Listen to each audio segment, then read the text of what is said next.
What is going on, everyone? Hello, and thank you guys for tuning in to another episode 12 of the Halftime Coach and Adjustment Show. I'm really excited for today's show.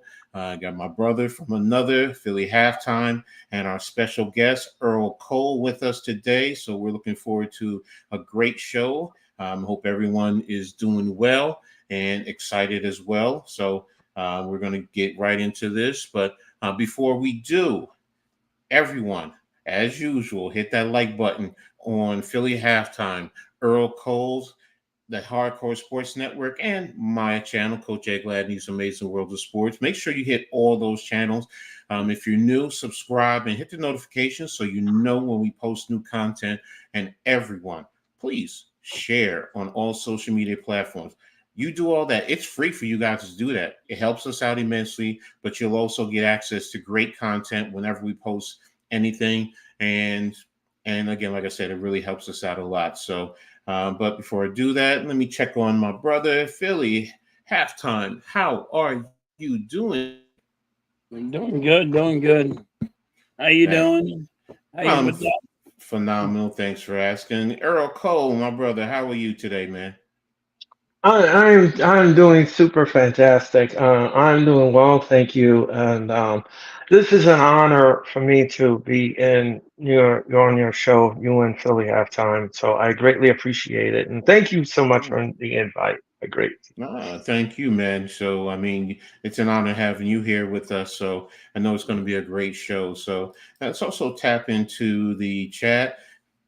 Our executive producer, Mrs. Halftime, she's definitely here as always, and the point guard of the Hardcore Sports Network, Mitch Kofsky. Man, thanks for tapping in. Really appreciate you for being here. Make sure you guys, you have anything, hit us in the chat, man. Let us know. Tap in. So we're going to go ahead and get right into it and start out with a little. Oops, where is it? Where is it? Let me get the banner. Sorry, guys. There it is.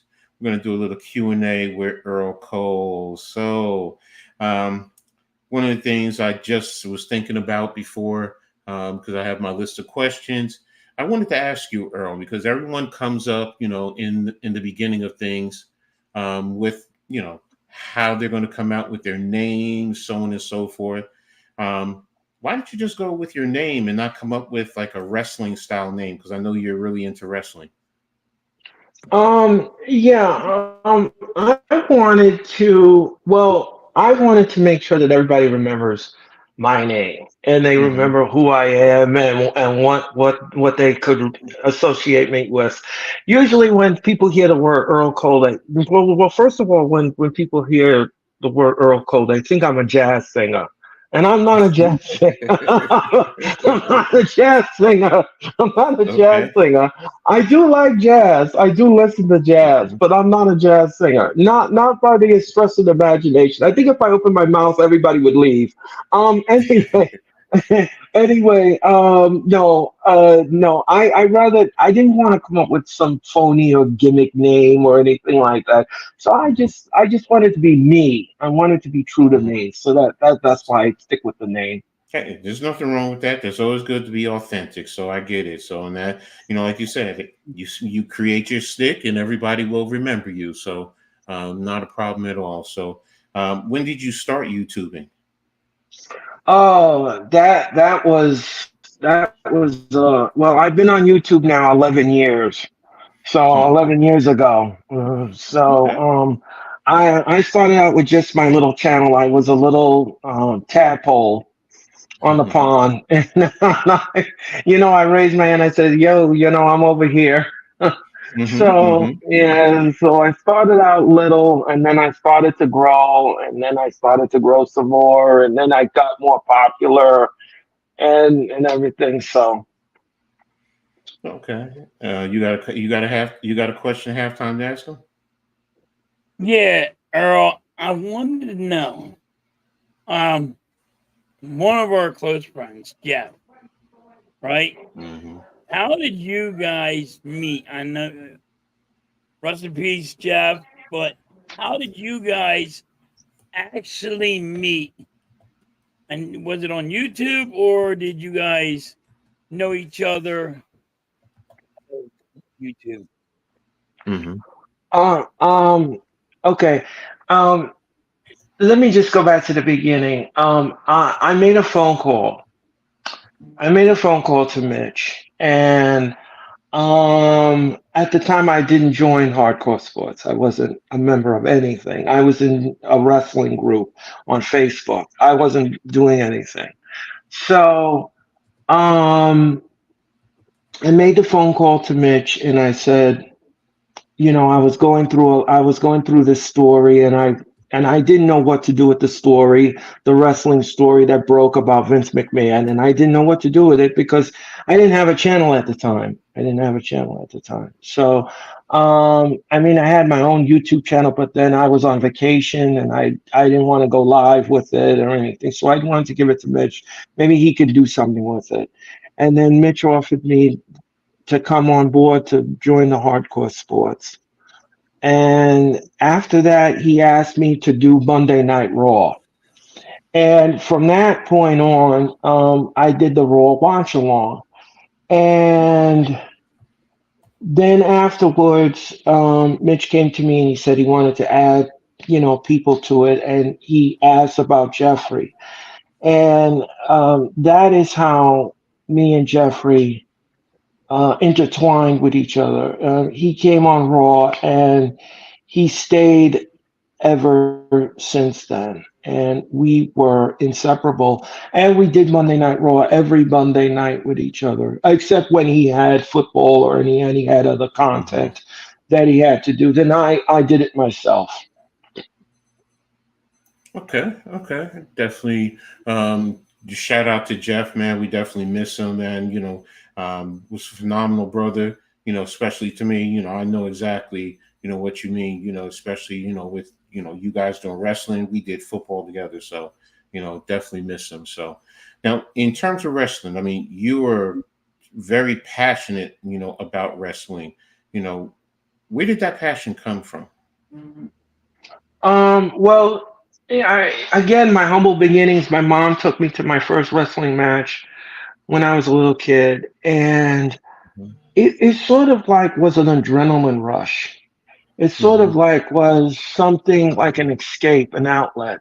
When I was a kid, growing up, I didn't have too many friends and I didn't have too many games to play with when I was a kid. Mm-hmm. So I needed an outlet. I needed something where I could sit there and watch every day and watch stories unfold. My parents had soap operas. I had wrestling. So I mean, yeah. So that was it. And ever since then, I've been hooked on it. I love the intrigue about it. I love the storylines about it. I like the stuff that sparks conversation. I like everything, all the aspects about it. Okay, okay, that's deep, man. I mean, like their story. You had wrestling, so and we all have to have, like you said, an outlet. And I get it. Growing up, for the most part, it was football for me. So I mean, it was other sports, but it was mainly football. So I get where you're coming from. So, um, but in terms of sports, are you into any other sports that are out there? Yeah, well, I grew up New York sports. Hmm. I was entwined in New York sports, like, the football Giants. I've followed the Giants since 1986. Okay. I followed the Mets since 1986. Hmm. And I also like the Knicks. I also like the Rangers and everything Hmm. that's football. Unfortunately, for my side of the Hudson here, it's stressful. It's stressful. It's Say, listen. stressful because Good. we haven't tasted champagne yet. And when is that going to happen? I don't know. In my lifetime, I don't know. Um, Maybe 30 years from now, maybe 40 years from now, I don't know. But every time you turn on the TV, it's a losing season for somebody, and Yeah. it's a gut punch. Well, You know, it's hopefully it's changing for us. We got the Knicks, so hopefully the Knicks will, bring it home, in a sense. So, we'll see. We'll see. But I get you. I know exactly where you're coming from.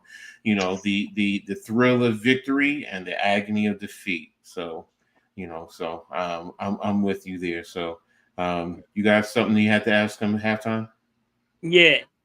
We're all old heads here now.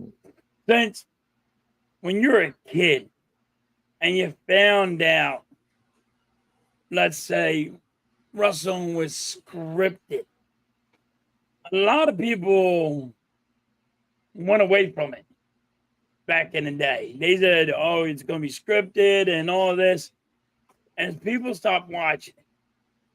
How did you stay strong to watching wrestling, even though it was scripted and the steroid use that was happening?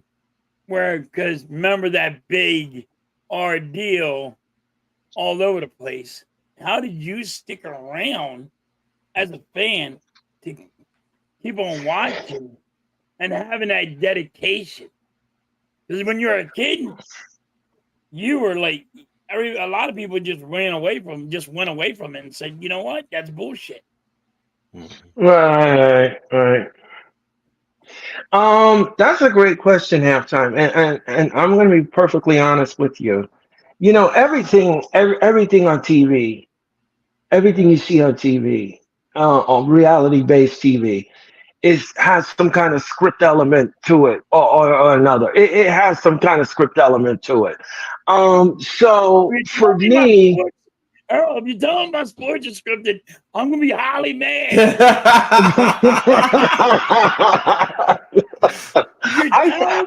No. Don't give me no black eye. Don't give me no black eye. I ain't doing that. No. I'm specifically talking about reality shows. I'm talking about reality shows. There is some script element to it.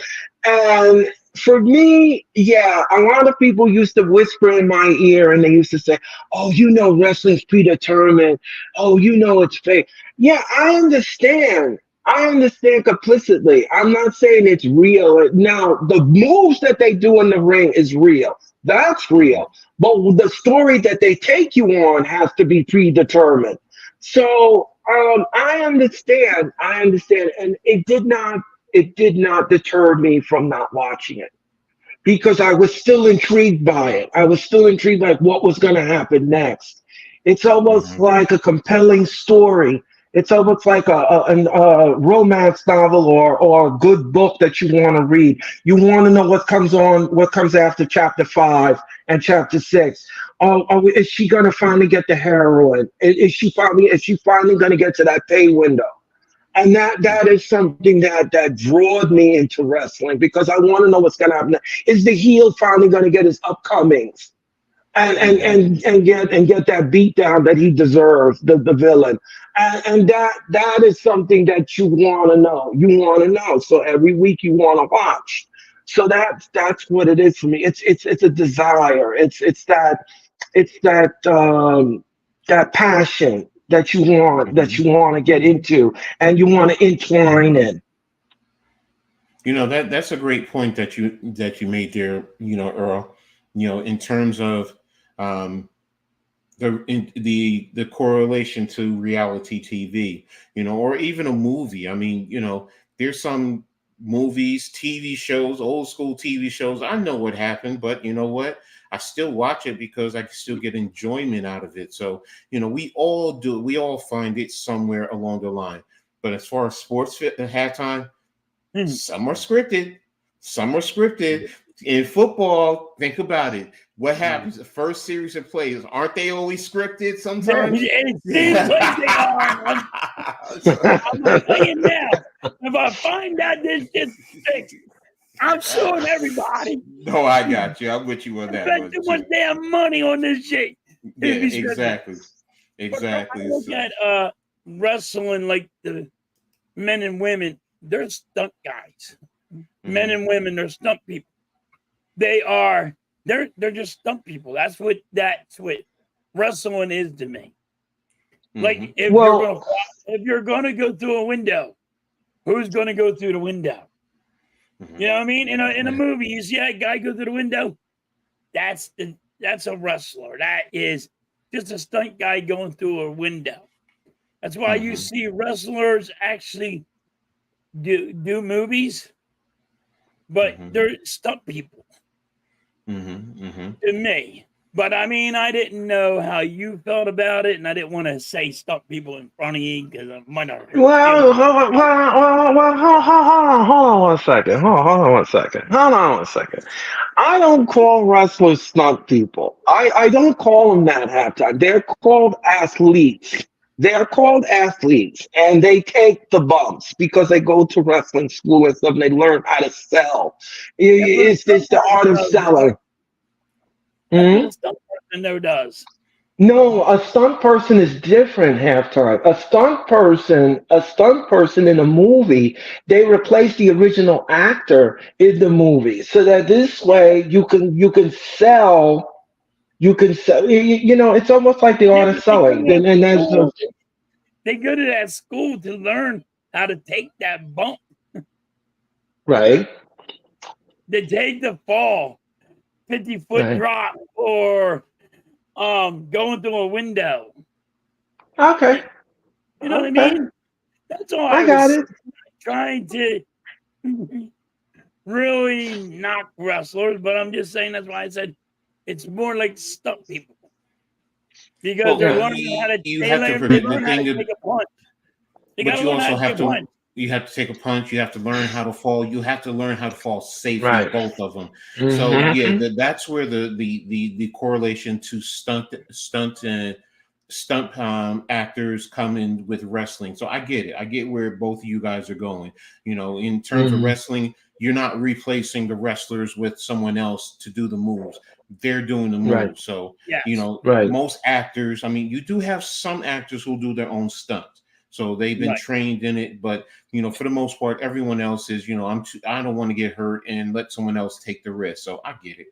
I get where you both are coming from. Let me just get a call with the what's up, our cool. Thanks for being here, man. It's like, wait, what's going on? So different aspect today, than what we do. It's Mm. inclusive.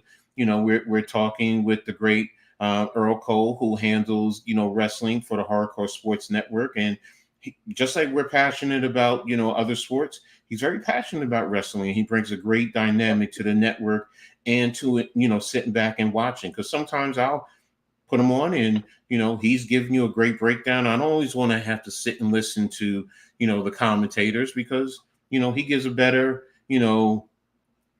representation, and it's you can relate more to him than to some of the commentators because they've been in that business, in that industry, and in a sense they're detached from us, where Earl is one of us, and, Right. and that's the whole thing. So Mike Sports Vibes that Mitch mentioned.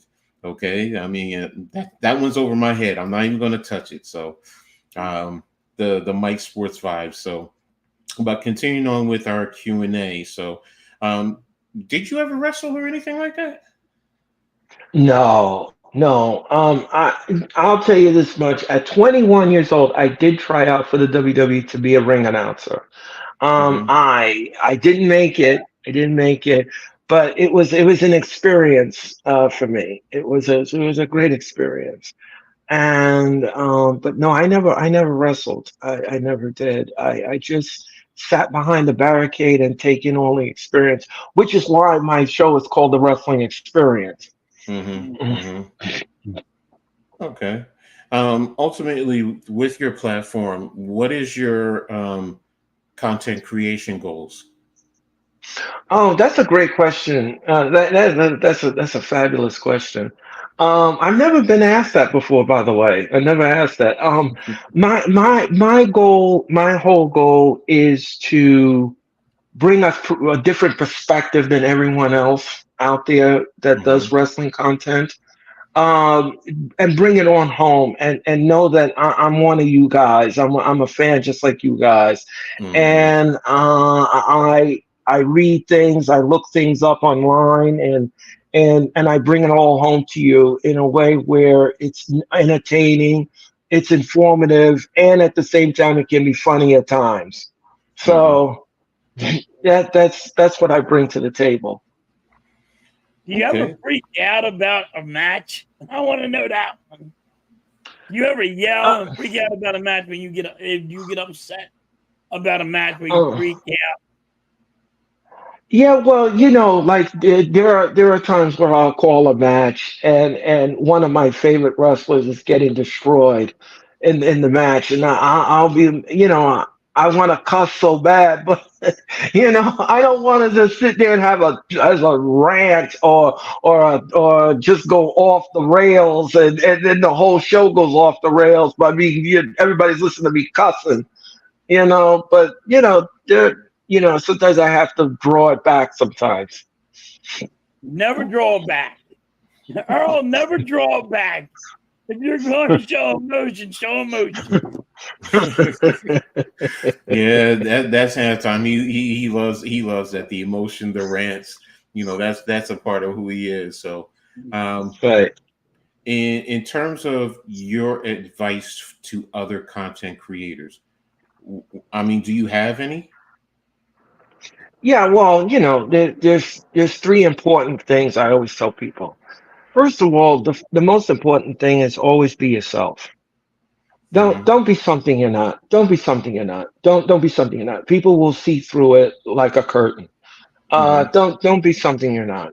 Another thing too is forget about what people think of you. Forget about that. You're here to bring out the audience. You're here to deliver some kind of information that you're trying to convey across the audience. So forget about what anybody says. If they're being rude or whatever, dismiss them in the chat. Just get rid of them. Let it just fly off. My whole thing is that when people go low, you go high, and that's what Hmm. you have to do. That's what you have to do. Squared away. And yeah, I'm sorry. Go ahead. Go ahead. Go ahead. Go ahead. and yeah, and then another thing too is it's just know your craft and study it and learn it. And even if you got to Google a few things and talk about it and spark a conversation, just do it. Great points, man. That's some great points and a great advice, for, content creators who are, whether they're experienced or whether they're up, getting into the industry. So, thank you for that. Um, Earl, did you ever just go to you know how there's a wrestling where it might be at a fire hall or a um outside arena, like outside they might have it. Have you ever been to those kinds? Not just a main, not like a WWF or a WCW, just a small little arena where it's a no name company. I guess it would be. Well, well. First of all, WCW is out of business, but anyway, anyway, anyway, halftime. It's okay, halftime. It's okay. I'll help you. I'll Out of help. business, I Earl. know. I know. I'll help you. I'll help you. I'll help you out. You're not dead in the grave, yay. I know it's happening. I'm giving you I'm an here to advice. help. I'm here to help. That's what I'm here for. Anyway, love this. anyway, yes. I've been to independent shows before. I've been to independent shows before. A long time ago, here in Brooklyn, I went to an independent show once, and it was great. I had a good time. It was fun. It But was do you go? Do you go to them a lot or no? No, I don't. I don't go to them a lot. I don't go to them a lot. But I did go to an independent show once, and I even did a TNA show once. So yeah, sure, yeah, I I can go outside those two, and TNA. Okay, yeah. explain to me what's a TNA show. Well, total nonstop wrestling. Oh, That's what they okay. are. That's what they're Yeah. called. Not that TNA, Coach. I know where you were going with that. I know where you were Yeah, See, yeah. that's the kind of thing, guys. I'm like, yeah, all right, I'm going to that. Hey, really? It's like, what is this, mud wrestling or something? going. No, no, no, no, Yeah. no. Hello, coach. Yeah. So, that was a good one. Thanks. uh, So Earl, what athletes would you like to meet in person? Well, Any that's a- athletes in wrestling, professional, other professional sports industry? What athletes? I would love to meet David Wright. I Mm, would love to meet David Wright. I would. former I Mets, would love to. baseball Yeah, player. I would. I would love to meet David Wright. It's just always a dream of mine to meet David Wright. I have met Keith Hernandez before. I've met Darryl Mhm, Strawberry. mhm, I've met Ron Darling. But mhm, David Wright is somebody I would. In football, I would love to. I would love to meet the Giants. I would love to meet one of the Giants, former or past. I would love to mhm, meet that mhm, mhm. Okay, okay, okay. What is it about David Wright that intrigues you, that has you wanting to meet him in person? because he kind of like has sort of like what my personality is. It's like he's very giving. He's very thought right. He's very analytical. He's very so it's that kind of mind that you would like to meet and talk to. Okay, okay. Let me get caught up to the chat real quick. Anthony, Coach Philly Earl, what are you guys' thoughts on the passing of Alpha, the other member of the Wilder Mowens, just 2 months after his brother Roman's father passed away? Some you guys have to answer that if you know it, or Earl, you can answer that because I don't know. Yeah, the Wild Samoans, that was pretty sad Mm, that we lost both the Wild Samoans. really? I have met the Wild Samoans in an airport in Los Mm-hmm. Angeles many years ago, Mm-hmm. and it's so sad that that now that they're both in heaven, and it's a shame because I used to watch them in Madison Square Garden, and they used to be Mm-hmm. a force to be reckoned with when they were a tag team.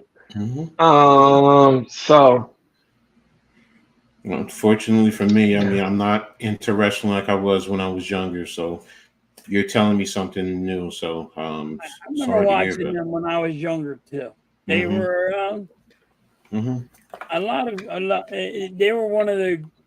They were a good tag team, and they were a tag team that everybody was scared of. Mm-hmm. So Right. before you know when the wrestlers were actually good, not Logan Paul, Mitch. Not Logan Paul, Mitch. He's not good, Mitch. Listen, I don't know why everybody thinks Logan Paul is good. I can't stand the dude. Oh, Look, is Logan everybody's Paul getting. good? Am I wrong, or is he good? Um. Okay. This is how you Here's the thing know with what little here. Here's the thing with Logan Paul. I He does. respect I his want you to say wrestling. it. Say No, no. something. You're on a, you're on All a real right. I'm, you're on a real good show now. Say something. I'm gonna plead the fifth and leave it alone. Anyway. You're not allowed to plead the fifth. Okay, Come so on, Earl. What do you think about him, really? It's okay to tell me suck.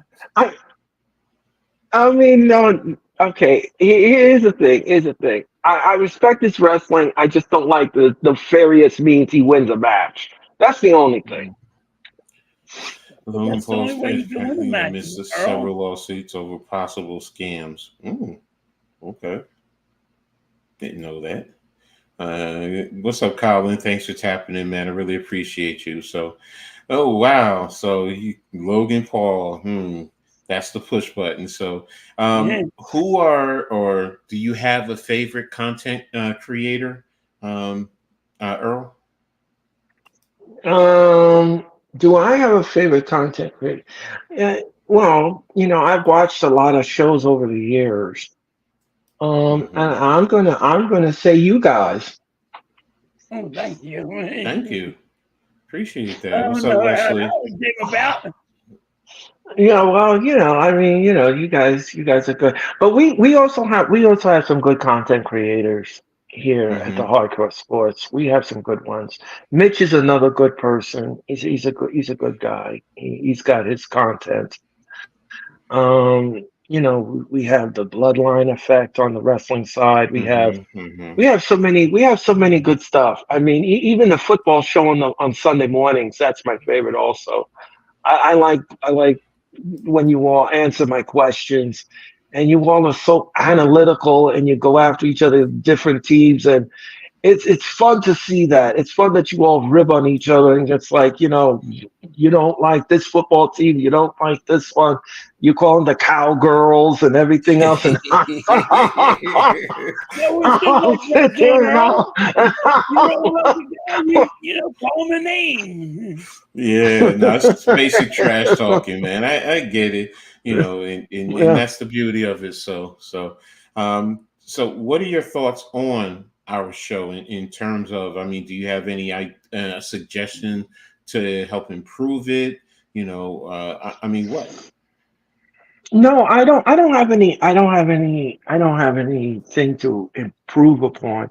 It's just that, the thing is that when you work with somebody, you have to have good chemistry. That is so important on camera, because if the two of you are like awkward with each other and Hmm. you like working for the first time ever, and it's like you don't get your point across and you're talking over each, that's not a good show.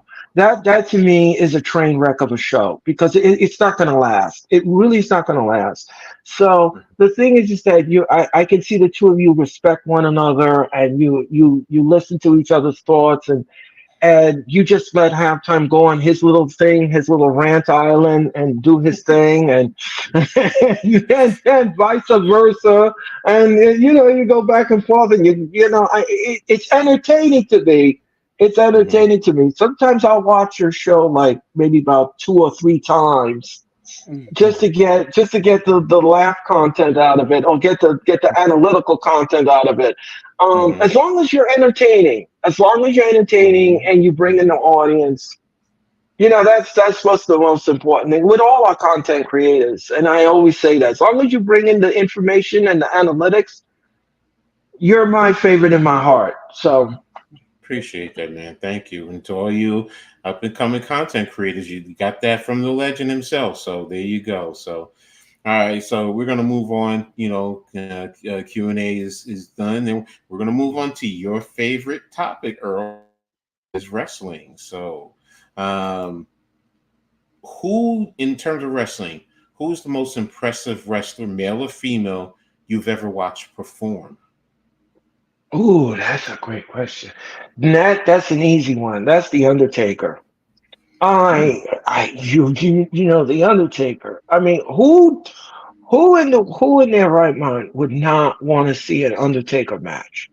Because here's the thing: when that gong goes off and that temperature in the arena goes down to zero and it's cold in there, and he walks, you have no idea what he's gonna do to you. You have no idea what you're in for. You don't know what, because he's unpredictable. Hmm. Hmm. So to me, the Undertaker just is something about him. It's his aura.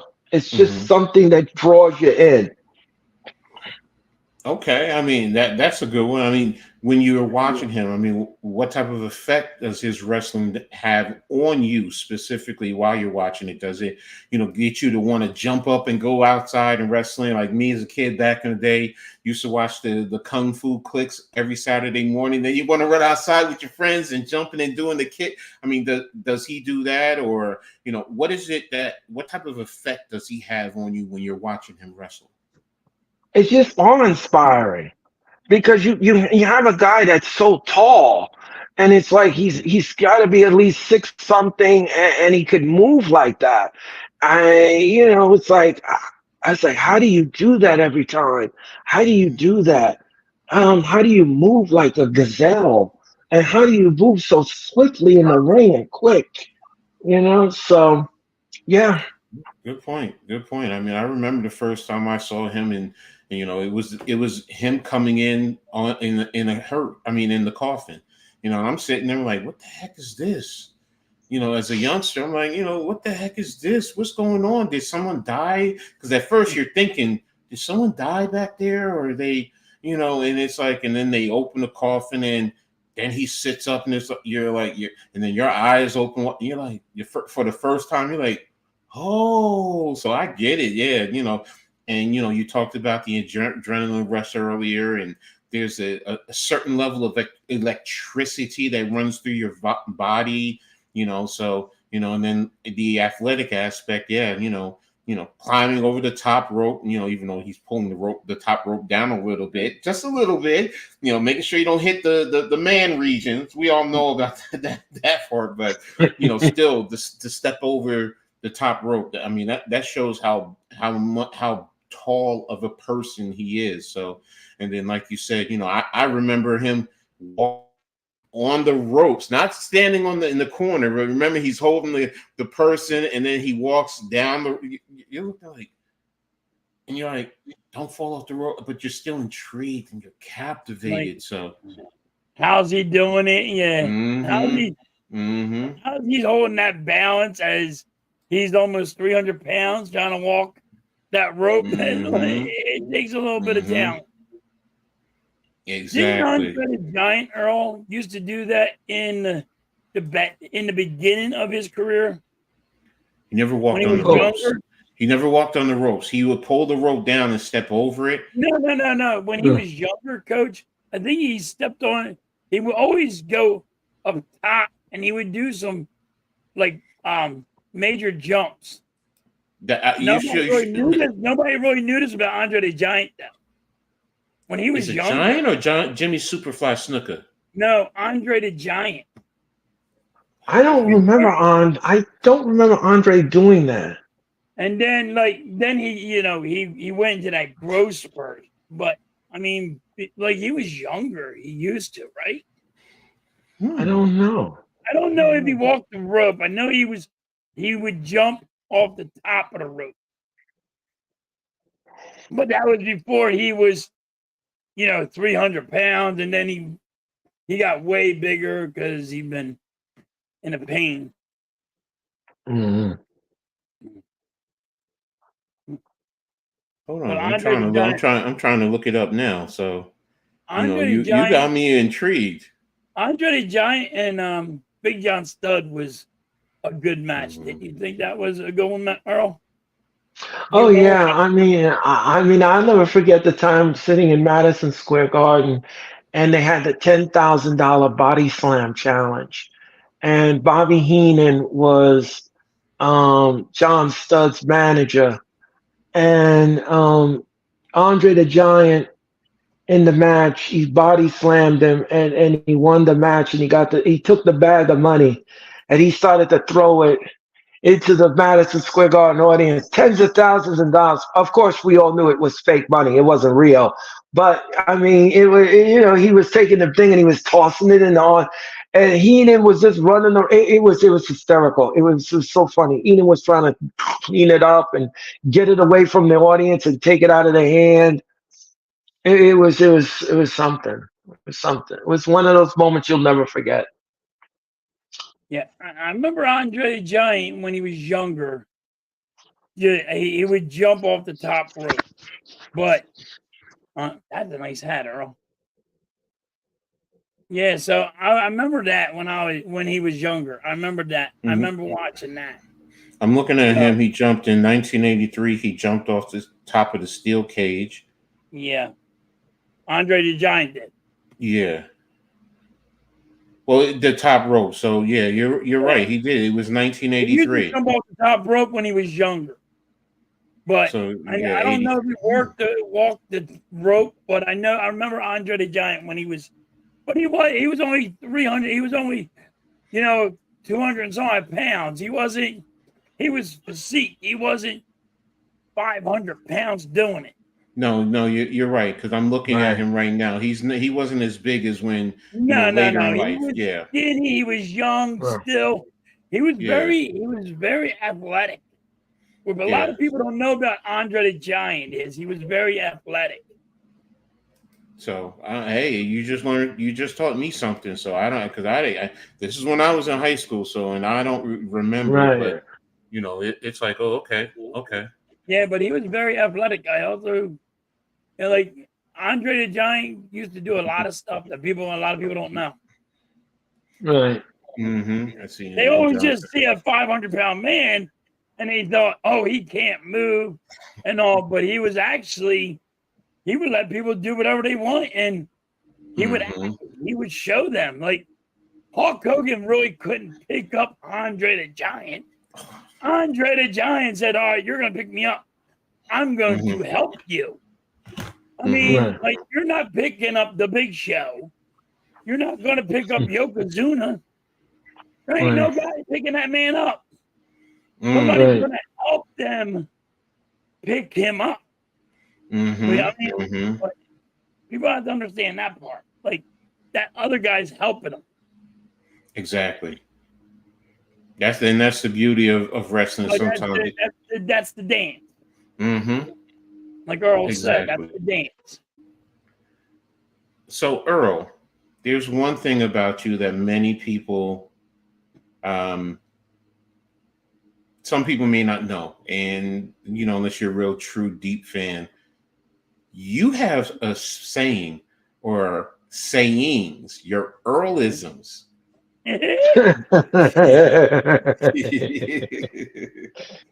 So where did that come from? I mean, do you enjoy creating and using them? I mean, do you think of new ones to, always use, or is it just something that happens in the moment? Um, no, well, when I first started as a contact creator like 11 years ago, I tried to be as different as possible from other people. So Mm-hmm. the first thing that I created was, well, I said to myself, I said, well, how can I greet the audience in a way where it's unique? Mm-hmm. And it's for so I went back and forth and I was thinking of names. I'm like hi, welcome to what? Like how am I gonna do this? So I was thinking about Star Trek and Star Wars and everything else and intergalactic and everything. So the first thing that I came up with was Welcome to the Mothership. Mm-hmm. Mm-hmm. So I started to work. At first I started to use Welcome to the Mothership, and then it sparked. After that, that sparked other things. Like Mm-hmm. I started to create things in my head that would be entertaining for the audience.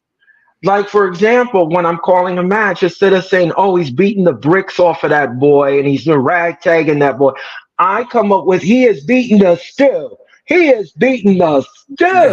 How did That's that it. one? So I was like, I bro, I thought you always didn't want to curse. So I'm like, I'm like cursing if you would have. I would have just beaten this. I would have cursed on that one. I'm like, but you came up beating us too. That was a good one. Yeah, so I came up with it and I said, yeah, so I said I'm just gonna come up and say he's beating the stew.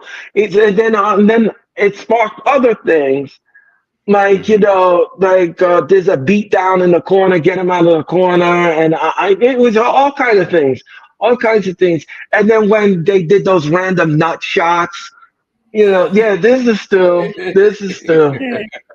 Yeah, there's the still. There's the still. Yeah. So, like for example, like when the heel is doing a nut shot or something, like he got hit in the Prince Harry and the boys. I would say that. Yes. Uh-huh. Exactly. And, Exactly. or he got hit in the Sanjay Dutt. I would say that. Yeah. So it's different things. It's different things that come to my head. All that potpourri of action.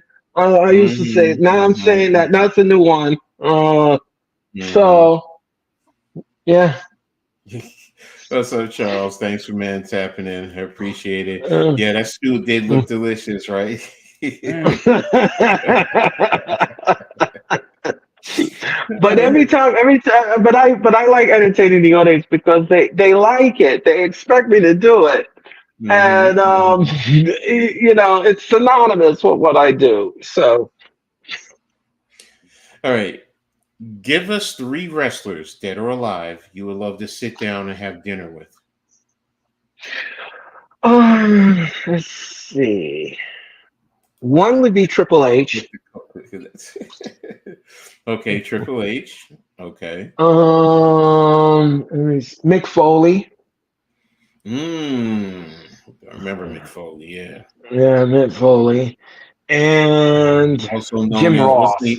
was it Mick Foley also Mankind, if I'm not Yes, mistaken? he was Dude Love.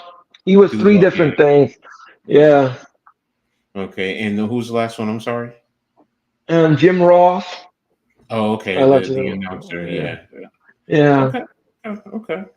So those are some great ones. So I definitely can appreciate where you're coming from. Um, in the world of wrestling, you know, the connection that the wrestlers have with the fans is strong. Is strong. So what do you feel is the reason for that strong connection between the wrestlers and the fans? Well, it's good storytelling, and that's very simple. It's good storytelling.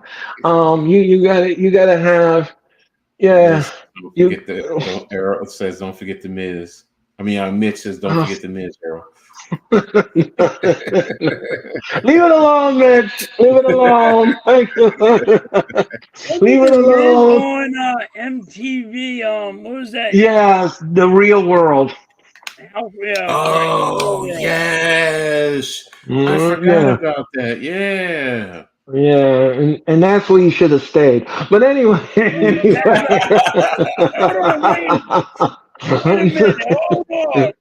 Earl, you just knocked the Miz, but you're not going to knock Logan Paul? all right, all right, all right, all right, all No, he right. just throw it in the package bag and get his shit out of there. You just Oh, all told him to right. get the bag and get his shit out of there. But you want to leave Okay, Logan Paul. okay, all right, Philly halftime. He sucks. Okay, there you go, there you go, halftime. There you go, there you go. Everything is even. Everything is even. There you go. Uh, Oh man. Yo, halftime is so happy now. So Yes, flip let's it. get ready to rumble. Ready to be break it down. Okay. Oh man.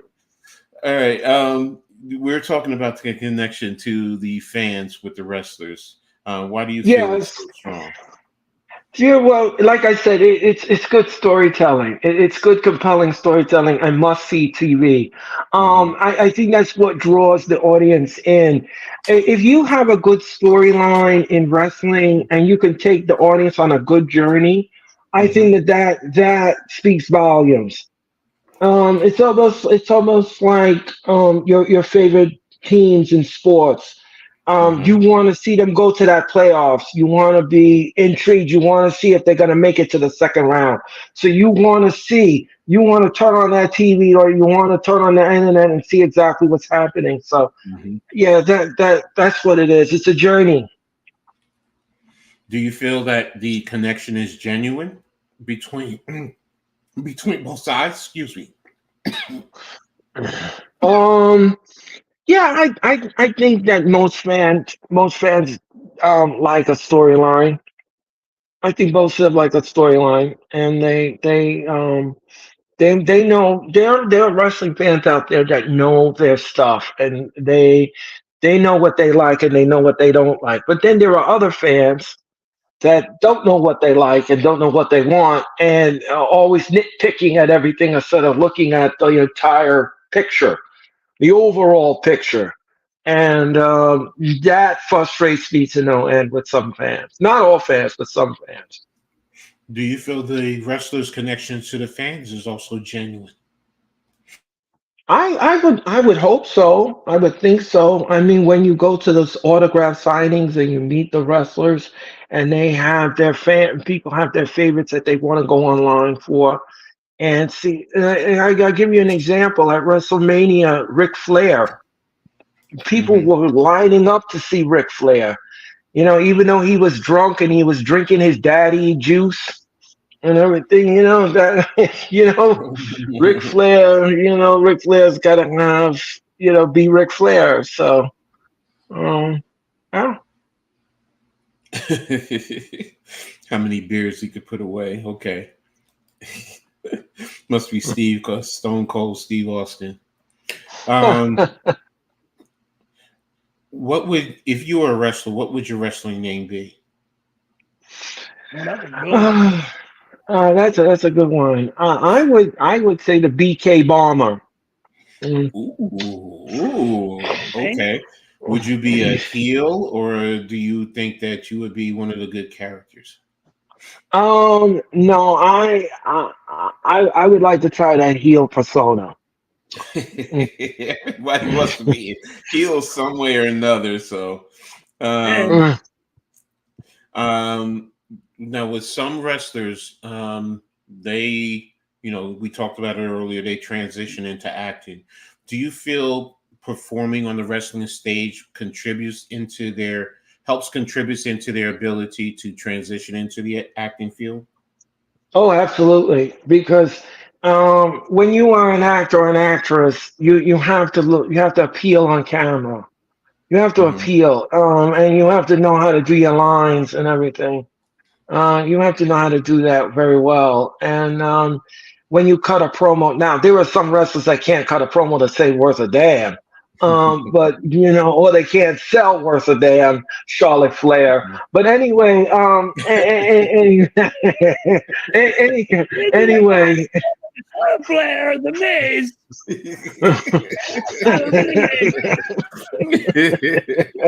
It was got I'm Logan just, Paul. Come on. I already Hey, said it, you halftime. I already said gave it to you. that. You got I it. You already got it, said it. bro. I got it. I'm proving a point here. Yeah, I know you are. I know you are. I got Mitch in here. I got to prove this point. Okay, go ahead, halftime. I know Blaze is in the back just watching it, and he's like, all right, he got us. I'm not letting you this one down, Earl. I know, I can't win. I can't win. Okay, this is really a great episode. You guys are doing a great job. Real quick, if you make sure everyone hits the like button on the Hardcore Sports Network, Philly Halftime, Earl Cole, and Coach Ed Gladney's Amazing World of Sports. All the links are in the description, so it's easy for you to get to. Make sure you guys, if you're new, subscribe and hit the notifications so you know when new content is posted. And everyone also share on all social media platforms. Hey, it's free.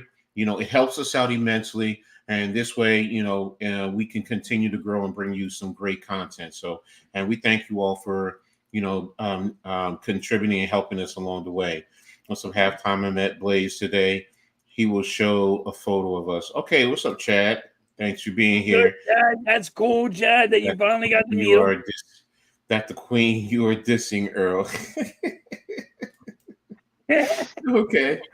All right. So we're going to move on to the next subject, and so it's not wrestling or sports based. So, but it's something that it's food for thought, ladies and gentlemen. And I think you may stop for a second. Some of you who are younger, you probably won't even understand where I'm going with this, but would civilization be better off if the internet had never been created? And I mean, that's something that is very, That's what I like. that's something that really makes you think. See, for us growing up, there was a time we didn't have the internet, and we didn't have access to it. My dad was in the military, so he had access. It was all strictly military based. But as someone on the outside in the 70s and the 80s, no, I never had any access to the internet. So, but Halftime, let's start with you. Do you feel civilization would be better off if the internet had never been created? It's kind of funny, Coach. Like sometimes I say yes, but then sometimes I'm like, you got to evolve and move on. But like, you wouldn't have had cable, then you got cable, and then yes, we didn't have internet when we were kids. No, the computer didn't exist. You go out there, this is what people are saying. Like when we said we played until the lights came on, because your mom and pop said you stay the hell out of my house. They're not kidding you. They're not lying to you. They're like, get away, go away. You had to drink water, you go to the friggin' drink it out of the hose. By the way, turn the hose on, let it run for a minute so it gets cool first. Don't drink it right away because it's hot. Exactly. Like, you know what I mean? Like, yes, they evolved, but now they don't go out to play. They go and they're stuck on the computer. You can't get these kids to do what we did. We were athletic. We went and played football. We played baseball. We played half ball. We played anything. We ran the streets. Well, I'm not going to sit there and say it was a good thing or a bad thing. Because sometimes you get in trouble. So, like, I mean, and you can look at it like where your kids are now. You know what I mean? Listen, they had to put on TV at 10 o'clock on news. We go, hey, do you know where your kids are right now? They don't have that. Oh, they don't have that no more. Then the missing person on a carton of milk, it was kind of weird like that. But I mean, sometimes I wish we still didn't have the internet, but then I look and I'm like, where would we be if we didn't have internet? What about you? What about you, Earl? Do you? 22. True, it is. It is a catch-22. And Earl, what about you? What's your thoughts? Yeah, well, here's the thing.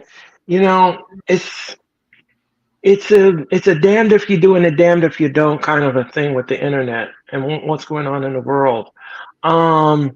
If you're not a newsworthy person and you want to know what the news is, the internet is a good way to turn to and find out what's going on in the world. But then at the same token, it could be a detriment because you have young children that are on the internet and they have these weird sick people that come on the internet and they lure children and stuff. So, and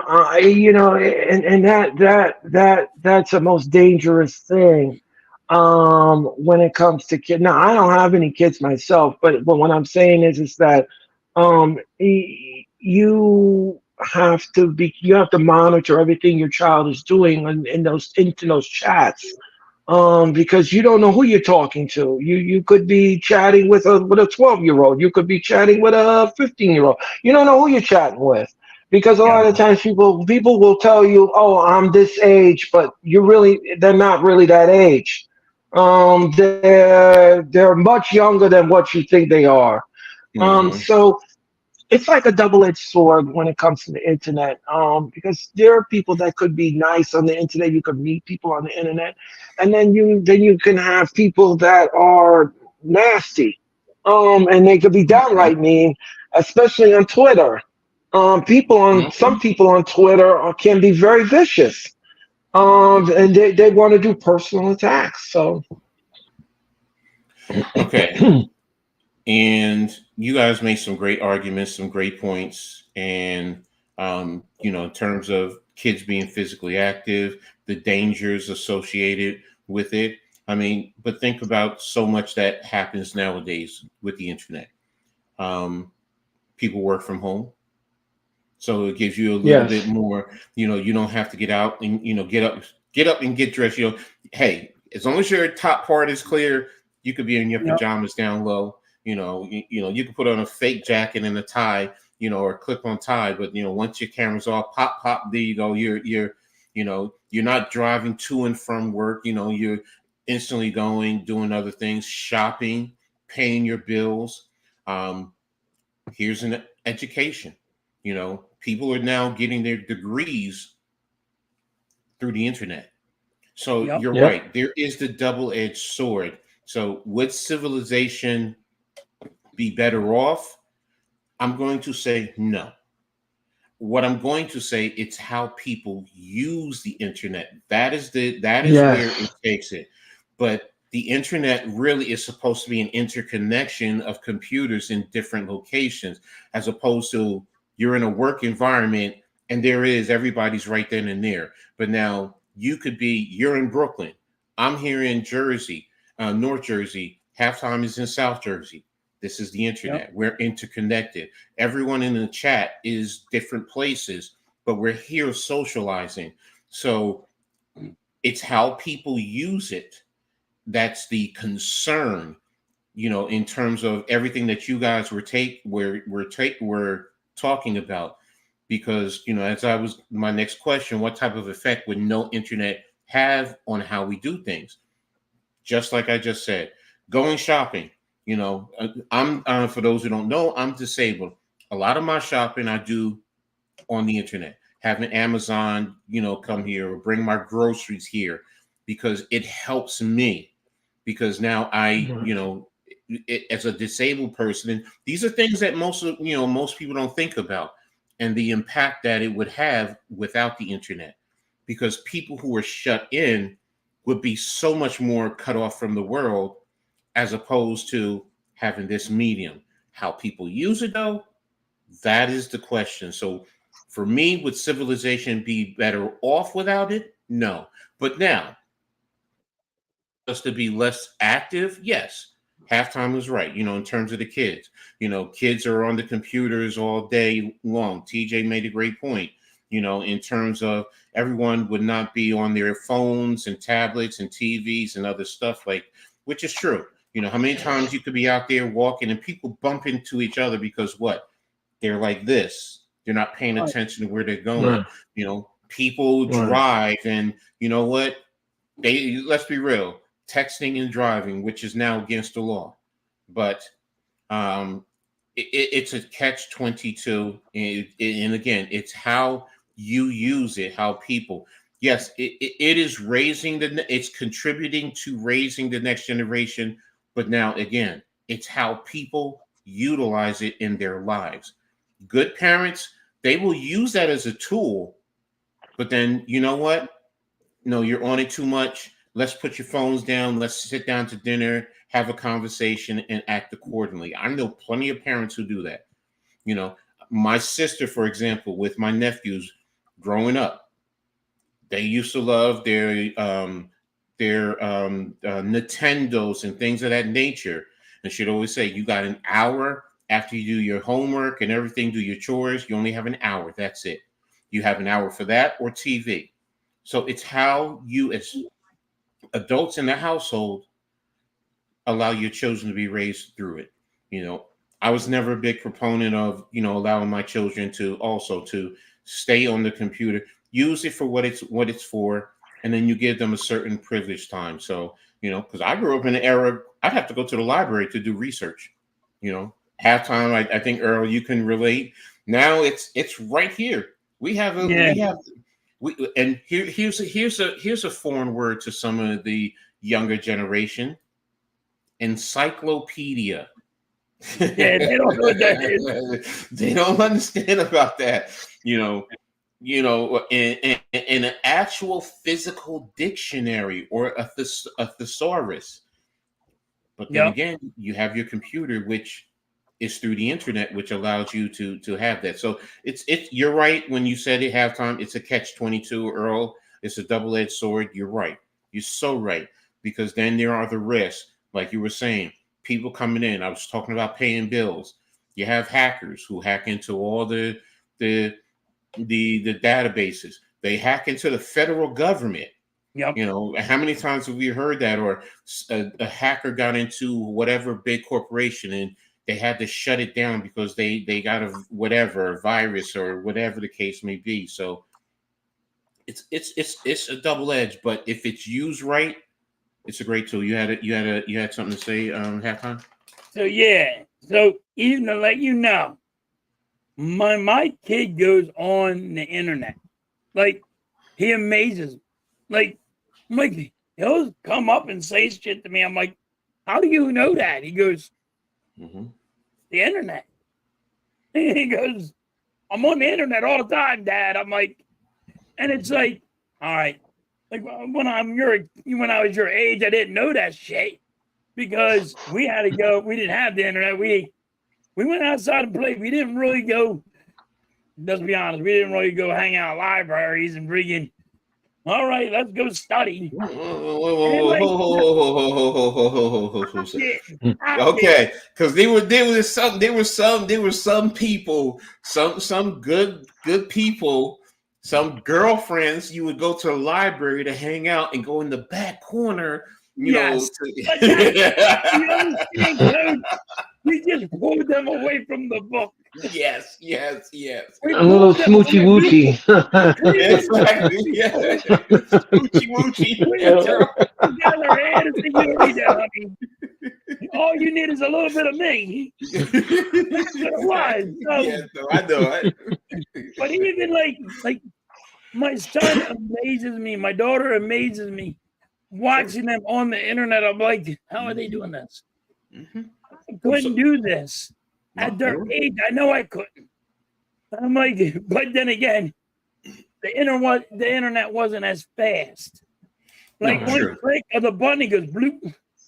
When the internet first came out, you had to hook it up a wire to the freaking phone cord, and you had to wait for AOL to go do. Like, you have mail. You got mail. Like, you had to go through a process. Yes. To get anything on the internet. Yes. Now the internet's so fast. Yes. At the click of a thing, you can find out anything you want so fast. It's unreal. And my son amazes me, and my daughter amazes me. And yes, I'm like, damn, how smart are these kids right now? But it's like, it also takes away being outside and talking with kids and doing shit like that. That's what I was trying to get at. But I mean, like I said, it's a catch-22. It could be for the good, it could be for the bad. Yeah, everyone has a camera now. So, and as I say, when you go out, because people say, "Oh, don't record me, don't record me." There's cameras everywhere. I can put down my phone and I don't have to record you, but how many cameras are on the corners? I mean, you don't think about people who have cameras hanging in their homes. So yeah, okay, fine. You don't want me to record in your face, but don't think that you're being sneaky and hiding. Yeah, you're not being sneaky. You're the bar has a camera outside. The traffic light has cameras inside the traffic light that's watching you. You're being watched 24/7 when you go outside now. Now, back in the day when we were kids, they didn't have this shit. So you got away with a little bit more. But like, banks have cameras. Anywhere you go inside of a post office, you're being watched. And they say, hey, don't bring a camera in here, but you're watching me, but I can't film in here. What is wrong with that? Here's the other thing. Okay. because they can say that, but don't forget, technology is so you can put cameras in your glasses, you can have little buttons that, Yep. you know what? Okay, fine. I'm still recording you, and people are still recording you, and you don't even realize it. So that's why when if I'm out and about, I don't worry about cameras anymore. It's not like I'm sitting there stripping off my clothes and running around butt naked in the streets. Look, if I'm worried about being recorded, then I shouldn't be out in the streets. Period. Case closed. Go in your home, pull down the shades, pull up your blinders, cut Yep. yourself off from the rest of the world because it's always being recorded. And hey, here's another thing: your computers. Yep. They're You have a they're camera on it. recording you now. They're recording you now. You could turn your computer off, and it still has the opportunity. No, not completely shut it down. But what I'm getting at is, if you have it and it goes to sleep, hackers Right. have a way of tapping in and pulling on your camera, and you don't even know it. So Your phone, you might not think you're on, but you're on. you're on. So like that's why if you do something and you break the law, that's why the cop says, "Well, give me your phone," because they can hack into it and see what you've been on, what you did, how you did it, when you did it. It's all satellites are crazy anymore. People are thinking they're not being watched, and they're being watched 24/7. Look, here's the thing, and I know people will say, "Well, that's the Big Brother effect." Not really. That is technology. Big Brother knows how to tap into technology to get information. But think about it. We have the Alexa apps. All you have to do is say, "Alexa," and see, mine just came on. I have one here on your phone. Mine just came on just because you said it. Exactly. You have your series on your phone. It comes on.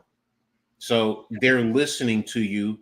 So and it's accessible. So I understand the concerns. That's why for me, I don't fear the internet, because you know what? If you don't want the internet, then get rid of cell phones. Go back to old school. Get one of the big screen TVs, the real big ones that they're not stealing anymore nowadays because they're too damn big. There's no cameras on that. So, even your internet service, you get rid of all that. It's available. It's accessible. And yes, I understand the concerns, but you know what? It's also a great tool, because that's just a progression that we have. Because if we don't have this, let's be real. Well, let's go back to the 1870s and get on the horses and push the horse and buggy and do a lot of the things. Nah, most of us would not be able to handle that. I'll be honest. We wouldn't be able to handle that. We're too spoiled. Like even the cars these days. Yes. I mean, you people don't understand. Even the cars these days, everybody knows where you're at. The car knows where it's at. The car drives by itself. You think the car drives by itself? No, they got this technology that is driving this thing. From the satellites in space and all that, You're like, oh, the car's driving itself. When that car gets out of control, who's going to be able to handle that car? Exactly. What happens if the car shuts down like your computer shuts down while you're driving? Have you ever had your computer just shut the hell down? And you're like, "Mom, damn, I was doing something, and it just shut down on you." While you're driving. See, that's what I'm going to be over about this shit too. Exactly. All right, so that was just something that I was thinking about earlier and doing some research and being on the computer, and I'm like, well, how will we react? Will we be better off without the internet? And I'm going to be honest, no. Plus, we're too damn spoiled. Sorry, ladies and gentlemen, we're too damn spoiled. You take it away from us, we're going to go crazy. Take the phone out of your kids' hands. See how they're lost. So will we be better off? No. But how we use it can probably help a little bit more. So, but we're going to go ahead and move on to the next subject. It's that time. It's that time. it's that time, halftime with his Philadelphia Eagles, me with and Earl with our Giants. So it's coming. Right now it's preseason, baby. It's preseason. Well, I know most people don't really care about preseason per se, but you know what? It's still fun. It's still fun, with the Yes. preseason. Right now, you have you have two games that are being played right now. Um, the Chicago Bears are totally dominating the Cincinnati Bengals 24-3 in the fourth quarter. But hey, it's preseason. And the Houston Texans are beating my Giants now 14-10 in the third quarter. So, Didn't Daniel Jones throw a pick six? yep. Yep. I He just was, seen that. yeah. I just seen a Yeah. recap of that. Yeah, he was getting That brushed. that makes me nervous.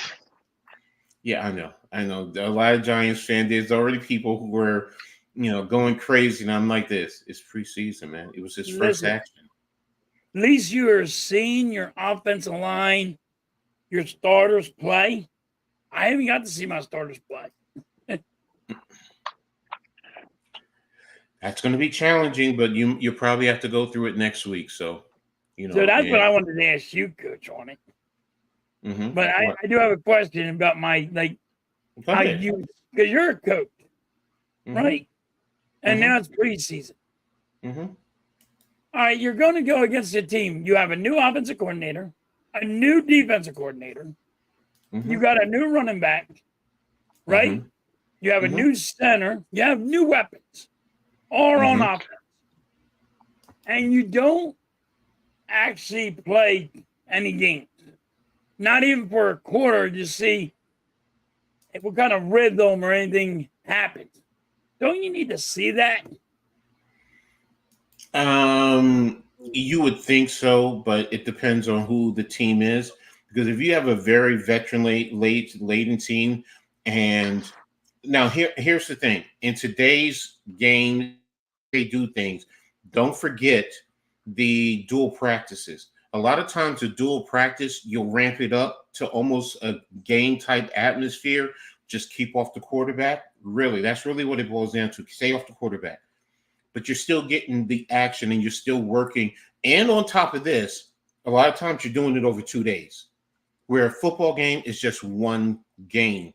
This is giving you 2 games. And like my Giants, we're doing two dual practices. We did one last week against Detroit, and next week you're doing one against the Jets. So you still can get the work in if you have a veteran team. Now, if you're a team that's rebuilding and you have a young team, then maybe you need to continue on and get as much work as you can. The game is necessary. I do understand where teams say they're trying to minimize the injury opportunities. The only thing I say is I'm a coach where I don't coach being afraid of injuries. I don't play worrying about injuries, because when you do that, what happens? You They get injured. Yeah. But if you just go out and you play each game and each play like it's your last play, then it changes the whole dynamics of how you go about your business of preparing for the season. Want to give away your secret plays with those secret weapons? Well, Damien, I'm going to say this: if you're running your plays that you're going to run in the season, serious plays, then yeah, you're right. But most coaches run basic vanilla plays. No, I but mean, you got to have a chemistry. yeah, Damien. and that's You the don't whole. have to run your plays. You can run the melody, the friggin' just the simplest plays there is. But you gotta have chemistry. Exactly.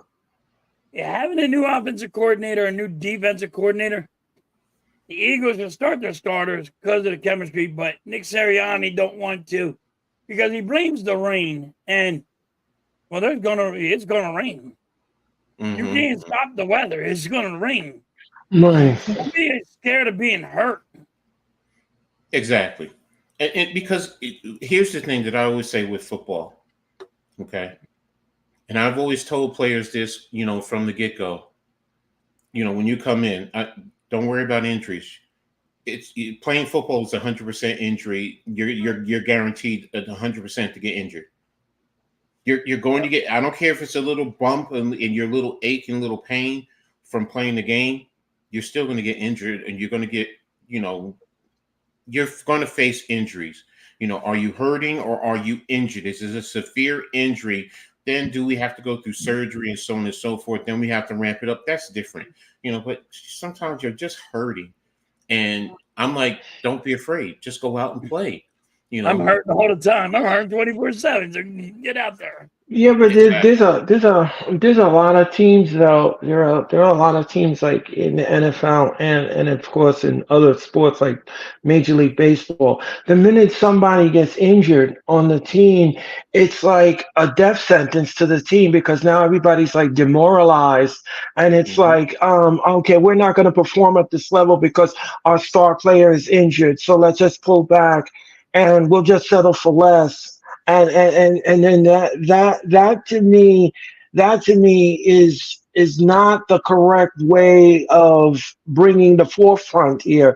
Yeah, your star player is injured, but you got to go out there and you still got to gut up and you got to go and man up, so to speak, and go out there and go to that championship pay window. Because Yeah. that's what every other team wants to do. Every other person, they're not like the coach, like you said, coach. You don't want to worry about the injury. You want to go out there and yes, your teammate is down, but you want to go out there and show how much fortitude you have and how much drive you Mhm. have and how much power you have and what is your reserves and bring out those reserves and put the team on the best footing that you want to possibly do for the fan base. Exactly. And that's the whole thing. You can't be afraid, to compete. And, to your point, Earl, what you're talking about is you're cheating the game. You don't want to cheat the game. I'd rather go out there, give my all, get hurt, because I'm out here going 1,000 miles an hour, as opposed to I'm tippy toeing out there, I'm running 50%. And you know what? One of my teammates has to try and avoid me, and they end up getting hurt because they were trying to avoid me. Where if I went full bore, you never know what happens. Speaking of injury, what's your thoughts on the kickoff rule? In my opinion, I think it's stupid. I mean, they're trying to stop injuries, but at the same time, you're making the love of sport. Uh, I've watched it and I've gotten used to it from the XFL, UFL, UCF, USFL era. I'm fine with it. I understand the concept. Um, there's ways to scheme with it, and I did a breakdown last week on one team's effort, and that's what teams are going to do. They're going to try and yeah, it's the same thing. It's just I come from an era where receivers coming across the middle, you would crack them. You can't do that nowadays. The rules Right. change. There's a lot of change within the sport. Like people are targeting the kickoff. Well, let's see. You can go back to the way you tackle. It's being changed. You horse collar. When I played, there was no such thing as a horse collar. You can Right. pull somebody from the back of their collar and to bring them down. Can't do You that could now. pull them by their hair. It didn't matter. Mhm. You could pull So them by the hair, whatever it was, because the hair was the jersey. It exactly. didn't matter. So, but now you adjust to the changes. It's always going to be some type of change in football, in sports.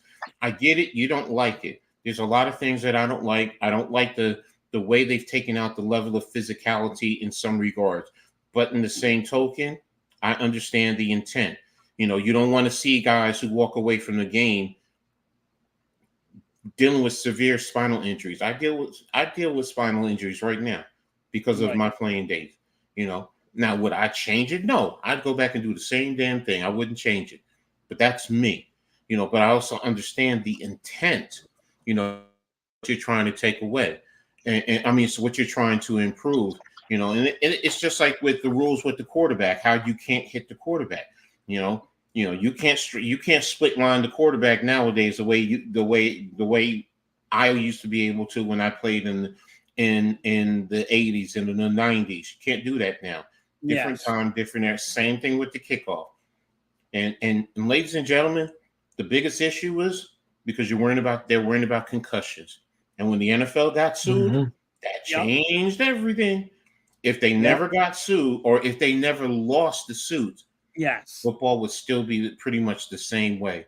You But come now down. they lost a lot of money, so Mhm.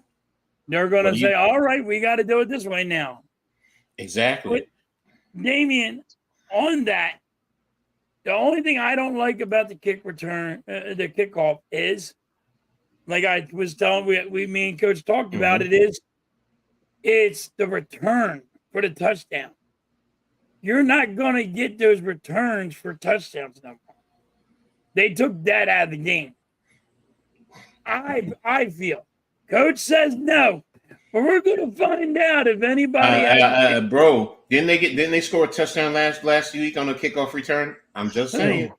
Oh, I forgot who it was. I have to look it now up. I gotta go find this kickoff for a touchdown. I'll tell you, yeah, kickoff return.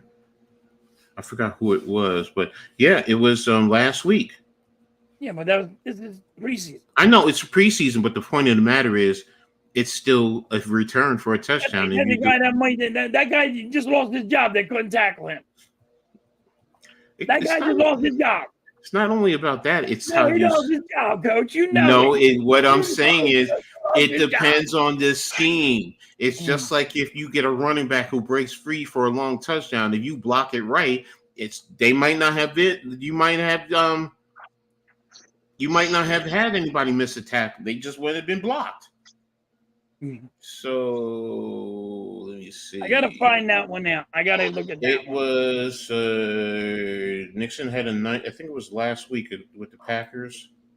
Let me just double check this. Would that affect like the red zone plays, or if it's No. third and goal, would that affect? No, they're just talking about kickoff, Earl. Okay. Right when the game starts. It's Okay. Jaguars and But Chiefs. was the Jaguars and Chiefs? Yes.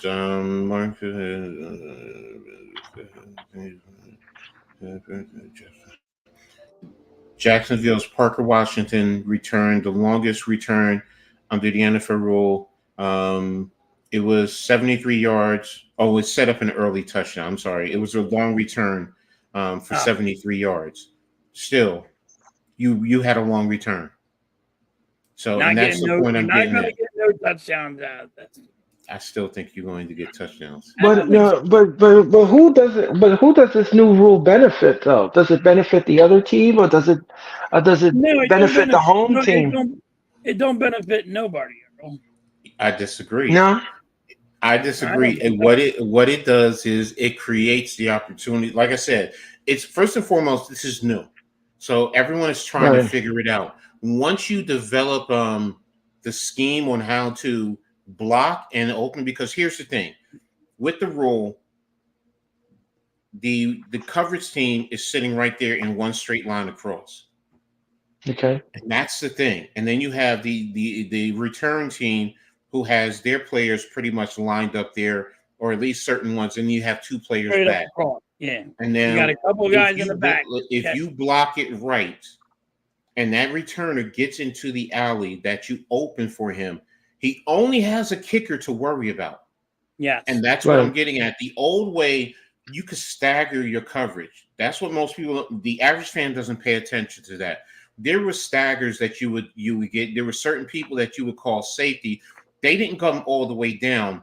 They got to a certain point and they would hold and wait, because if somebody broke, they had at least some feel to be able to get there and make a play. So now everybody's right there on that, and literally close to the returner. And if you can just get one little seam and that guy gets right through it and he can get past the kicker, it's a long return. So that's what everyone is trying to find out. So there will be 5 kick return touchdowns this year, TJ Watt says. Who knows? Yo, Earl, the Pearl, Cole, Slaw, my dog, Granzier, says, what's up, Earl? Granzier? I haven't seen you in a bit. All right, Granzier, we're good. How are you? And Star Wars Tanner McKee will be the number 2 quarterback for the Eagles. He should be, because Kenny Pickett can't throw Will past be 10 yards. return Cordell Patterson. He says Cordell Patterson may get one. Okay, we'll see, TJ. We'll see. Okay. Who knows? So, but hey, I mean, and you know what? That was a great, Damian, great job, because that was one of the questions I wanted to talk about in terms of, the football, um, in terms of the kickoff, and Texans just scored a touchdown. Okay. But the next question is, we were talking about injuries earlier, and there were some that, are important. And it deals with the Minnesota Vikings. They lost their first overall draft pick, J.J. McCarthy, to knee issues, Yeah. and Addison went out with injuries. So how do you think those injuries will impact the Vikings halftime? Well, you know how you were saying, like, you could take the wind out of their sails Mm-hmm. because their starting quarterback is down. So now it's like, you're like, wait a minute, our starting quarterback's out. Our guys are getting hurt already. Are we already done before the season starts? And these people in the locker room, that's what they're saying to themselves right now. It might be in a group going, are we done already? And we ain't even start the season? What is the owner, what is the manager, what is the coaches going to do to get us a guy that can keep us in this season? Because right now they're thinking their season's done. My beliefs are, if you lose a quarterback that soon, that there's going to be talks in the locker room thinking that it's already over with before it starts. And I think that's happening right now with the Vikings. Well, it Yeah, goes back to what is. It goes back to what I said earlier. No, I didn't mean to cut you off, Coach. Go ahead. No, it's just what goes back to what I said earlier about injuries and demoralizing a team and how everybody is like pushing the panic button. I think if you trade for a quarterback and bring in somebody that's good. I'm not saying it's going to be as good as what you got, but at least it's good, and he can throw an errorless football. He could be protected at all times. Then I think you should. I think you should trade. Well, Now here's there the was thing. trade talks. The Vikings called up the Dallas Cowboys and asked, "What are they looking for, Dak Prescott?" So that is one of the rumors. I do not think it's going to happen, but like Earl, you're just saying that you got to make a trade or something. I mean, Vic was saying you got to make a trade or something. Yeah, they're going to have to try to figure something out, though. And now, if Dak Prescott goes to the Vikings, I think that team will be a lot better. Oh, they'll be much better. Who knows what happened? I don't think Dak is going anywhere, just to make sure everybody understands, but you never know. Well, the Vikings this year already, they signed Matt Corral. It's not a big, game changer, but they just signed him to join the roster. They also have Nick Mullins and Jared Hall on the roster. So, it's just, right now it looks like they're going to go with Sam Darnold as their starting quarterback and see what happens. They do have a good offensive line. They do have a decent running game. And they have Jay Jetta, who's, one of the top receivers in the league. So, now Addison, how long is he going to be out for? If he's not lost for that long, then, they should be all right. They'll still be a good team to deal with. So, they could also see about the Saints. Derek Carr, you better off with staying with Sam Darnold. I'm going to be brutally honest. Yeah, It's going to be more. Derek Carr is not as good as a quarterback as a lot of people think he is to me. But I mean, you might see the Vikings actually call up Pittsburgh. You know, yeah, like because they got Russell Wilson and who's the other guy they have? Justin Jefferson. Well, no, who's the other quarterback that Pittsburgh has? Justin Jefferson. I mean, Justin Fields.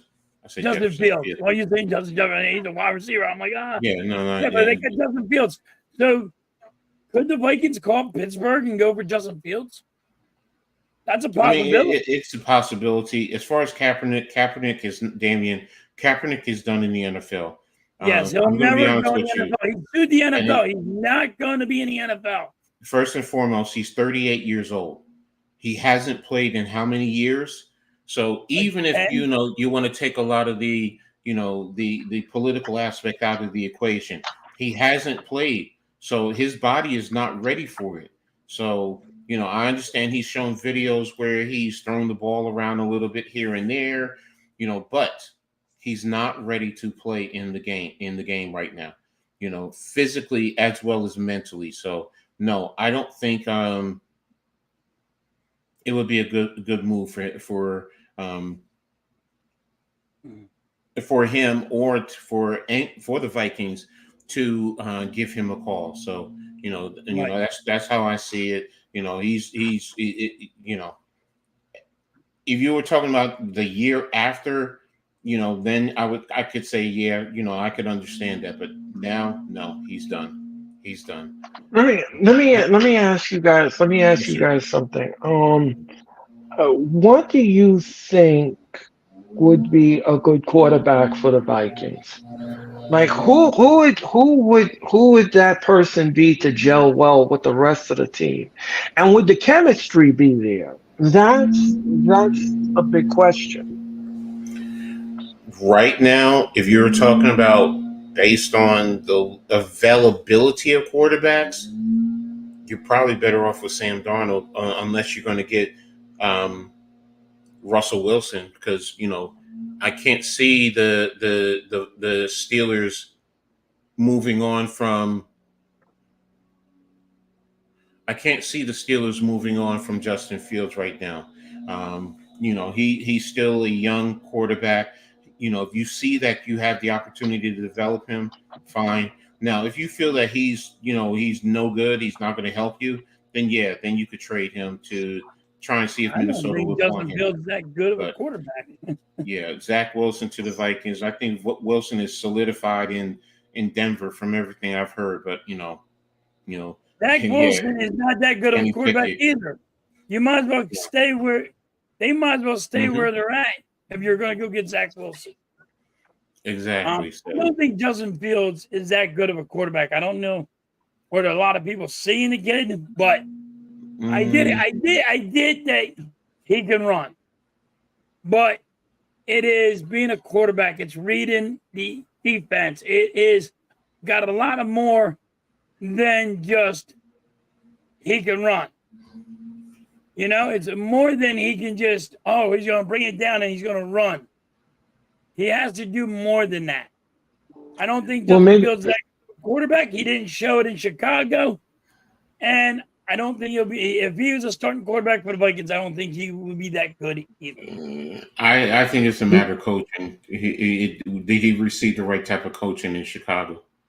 That's my opinion. As opposed to, with Tomlin in Pittsburgh, you have an opportunity to get coached up by one of the elite coaches in the game. So, but you could be right. He just, is a running quarterback. So, but I think, because I watched him at Old State. I'm telling you right now, at Old State, he was showing a little bit of something. He just needed to be developed. So I don't think he's gotten the development that he needed in the NFL. So, Fields, Josh Hurts, is it? If we are going to go. Well, I will say this. Jalen Hurts has shown that he can still pass in the NFL. Now, he has weapons. See, this is the thing that, that's why I say coaching is the key. Justin Fields has not had the talent that Jalen Hurts has had. But let's be honest. He hasn't had an offensive line that a strong running game, 2 elite wide receivers, a top level tight end. He hasn't had that. He just hasn't. That I have to be honest. I have to be fair. That's why he also hasn't had good coaching. So Tannehill might be an option to the Vikings. I could see that depending. I think Tannehill's done, don't you, Coach? But you look at who they have: Sam Darnold. Tannehill's, I think, is an upgrade over Sam Darnold. Yeah, but ain't it a coin flip between them two? I mean, you can make an argument. I just did Sam Darnold. I have an issue with Sam Darnold because of I got a big issue with both of them. So I'd rather. I'm not saying that, but what I'm saying is, if I'm weighing it out, I have more of an issue over Sam Darnold. You think about the I'm seeing goats comment. That means you can't handle the pressure in my eyes.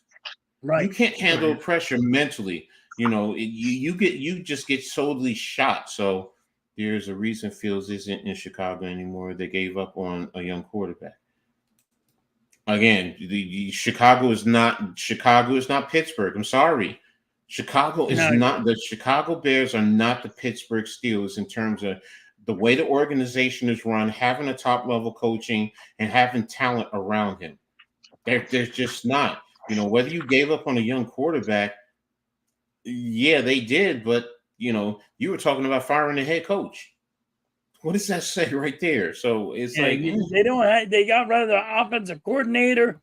Was talking about they got rid of their defensive coordinator, and they was thinking about firing the head coach.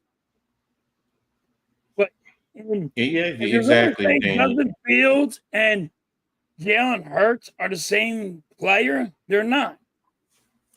Jalen Hurts went to a Super Bowl. Jalen Hurts has been in playoffs. So you can't say that kind of stuff.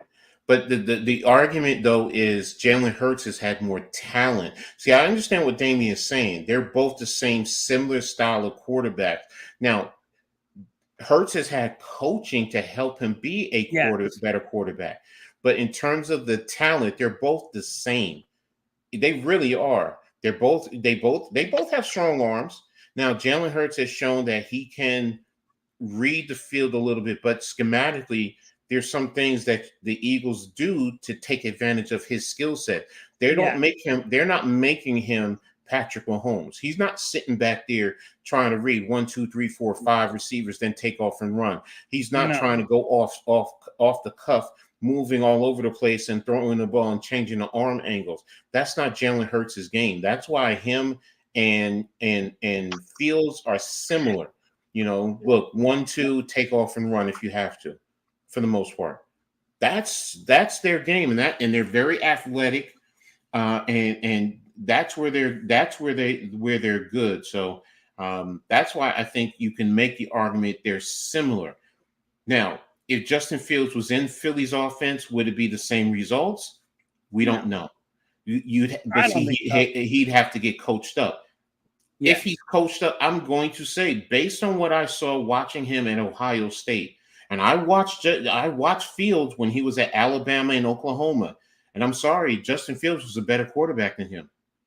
He was a better quarterback coming out of Ohio State than what Jalen Hurts was coming out of Oklahoma. I watched him intently when he was at Alabama. Remember, he got pulled for Tua. Yeah. So I get where you're going. I understand right now as a professional, he's better because of his situation and he's been coached up better than Hurts. But coming out of college, Justin Fields was much better than him. Go back and watch the tape. That's all I'm going to tell you. Let me ask you guys something. If Jalen Hurts was not with the Eagles, if he wasn't with the Eagles, where would you see him in the NFL? Which team would you think he would fit best? Who are you talking about, John? Who are you talking about, Earl? Hurts. Jalen Hurts? Yeah. If he wasn't with the Eagles? Yes. Where would you see him fit in an NFL team? It, it's Who would be best fit with it? it's hard to say because the Eagles built their system around Yeah. his strengths. So will another coaching staff identify that and take advantage of that? So, but wait a minute, 1 second before we go any further, Damien, you're going back to making those outtakes, man. Stop it, Yeah, you're stop not. it, He's bro. not better than Lamar No, Jackson. no, no. There's no way in hell he's better than Stop Lamar that. Jackson. See, Stop that. Okay, stop it. but Earl, what you're asking is a team gets a quarterback, and if he's the franchise quarterback, they had to build a team around him. It doesn't matter what No. quarterback it is. It could be Okay. Dak Prescott. It could be whoever it is. It's Patrick Mahomes. They build an offensive line around him for the way he plays. Okay. So all teams do this. So you can't just say, Mm-hmm. all right, Jalen Hurts is going to be good with the Giants. No, because just because Jalen Hurts could be a good quarterback, you might not be. You can say Patrick Mahomes to the Giants. They're not built around Patrick Mahomes. You got to Okay. build a team around that guy now. And Okay. because Patrick Mahomes they are built around. Kansas City is built around Patrick Mahomes. He's the star. He's the guy. You got to Right. save him. You got to, you know what I mean? But they know what he can do. They know what he can't do. They know his ins and outs. Here's the thing about Hurts, okay? And you Eagles fans, you understand what I'm going to say. Prior to getting AJ Brown, many Eagles fans were ready to move on from Hurts. Yeah. They were ready, but what did Sirianni do? What did that? They identified that they needed a big body receiver to put on that field to Mm-hmm. help take the pressure. Off of So Jonah. it's also building the system, and that's the thing that you need to do. And now you'll let him to develop, which goes back to Fields. Fields hasn't had that type. Think about when he was at Ohio State. He had elite wide receivers. He had a top level offensive line around him. So yeah, it's college is different. I understand college is Yes. different. But the point I'm making is he was able to sit back there with the talent around him and produce. And that's what I'm getting at. Chicago, he has not had that ability. Well, like you said, in Chicago, it was more coaching. They didn't build. Chicago didn't build around him. All right. So I'm ignoring Damien from here on out. I'm not acknowledging any more of his. no, Damien, you got to stop that. Lamar Jackson has like what 2 MVPs. It's not. He's not based off of just running. He also He don't passed for run. He just yards. run. So and now if you want to question some of his mechanics as more of a shot put type, okay, that's fine. But every quarterback is different. Some quarterbacks come over the top, some come 3/4, some sidearm, whatever. But the bottom line is the numbers. You go and you pull up the numbers, and look at his passing yards. He's not just running for his stats. He's also now, does he move well in the pocket and things of that nature? Yes. Yes, he does. Is Yeah. he dangerous and dynamic in the open field? Yeah, of course. But he's Right. proven he can also sit back there and take advantage if you give him some receivers to get to the ball to his receivers. The problem is when Baltimore gets those receivers. Right. I can see San Francisco with the system. That's a legitimate one. No, that right there is, but that's a scheme. Yeah, and that's the point. It's a scheme. That's my whole point. That would be a It's scheme building around Jalen Hurts. They but have a that's scheme that Jalen Hurts could fit. exactly. Right. And that's the whole point. That's what you need to to factor in. So Like if Dak Prescott went to the 49ers, I think Dak Prescott would win a Super Bowl with that team good point. because of the scheme. I don't Mhm. think Dallas, he'll never win one with Dallas. They don't have a scheme around them. They're built around them, but Mm-hmm. You're not giving him his number one option as a wide receiver. He don't have that tight end that he might need, to help the block and situations. Mm-hmm. So you don't have a running game. There's different things all the way around. Exactly. So, all right. Now, the next aspect in terms of the Jets, and the Hassan Reddick situation. Um, as my man NYG22 always said, the Jets do Jets things. And this is a Jets thing, man. I admit I was even trying to say, the Jets are going to be good, but how? Look, it's a standard practice for the most part. When you trade for a player, you at least see, are you going to honor your contract? And Yes. we'll get your new contract, even if it's after the season. Or can we work out a contract now before we make the trade? Right. And now you've had 3 months to get this done. And here we are. This man is now asking for it. You traded for him this year. He hasn't been in training camp, and now he's already asking to be traded. Wow. One, I'm going to be honest with you, Reddick. I think other teams would be apprehensive, to trade for him. There's a reason why Philly gave up on him, because he's still an elite pass rusher. He definitely is. But right. what is he asking for money wise? And that's the concern. Or is he being a prima donna? I don't know. I don't know what he's asking for in reference to his contract. So I just know that he's asking to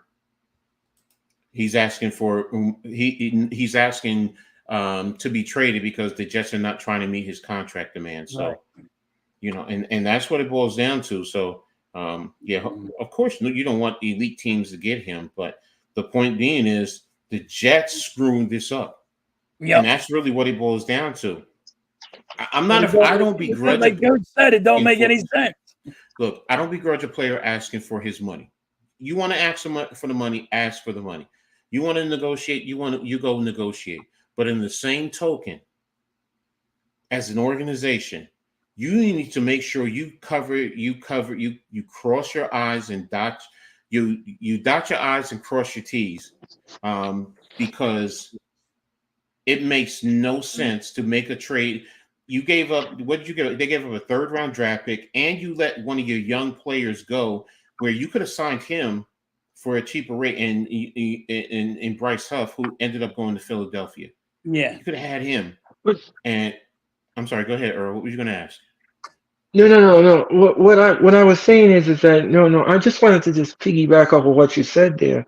They gave up a 3rd round pick, and they also gave up the 2nd round pick as well.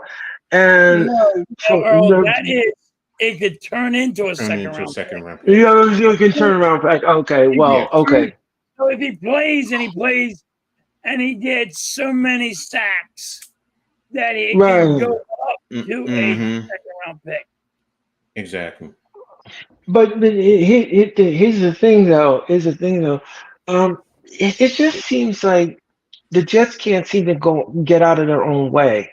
They seem to just do the most dumbest things, and they seem to do the most idiotic things that I've ever seen a football team do. And they don't sit there and they don't look at the overall fundamental picture. You want a team. You want to try to get a team together that you could cohesively put together on that field, and win some games.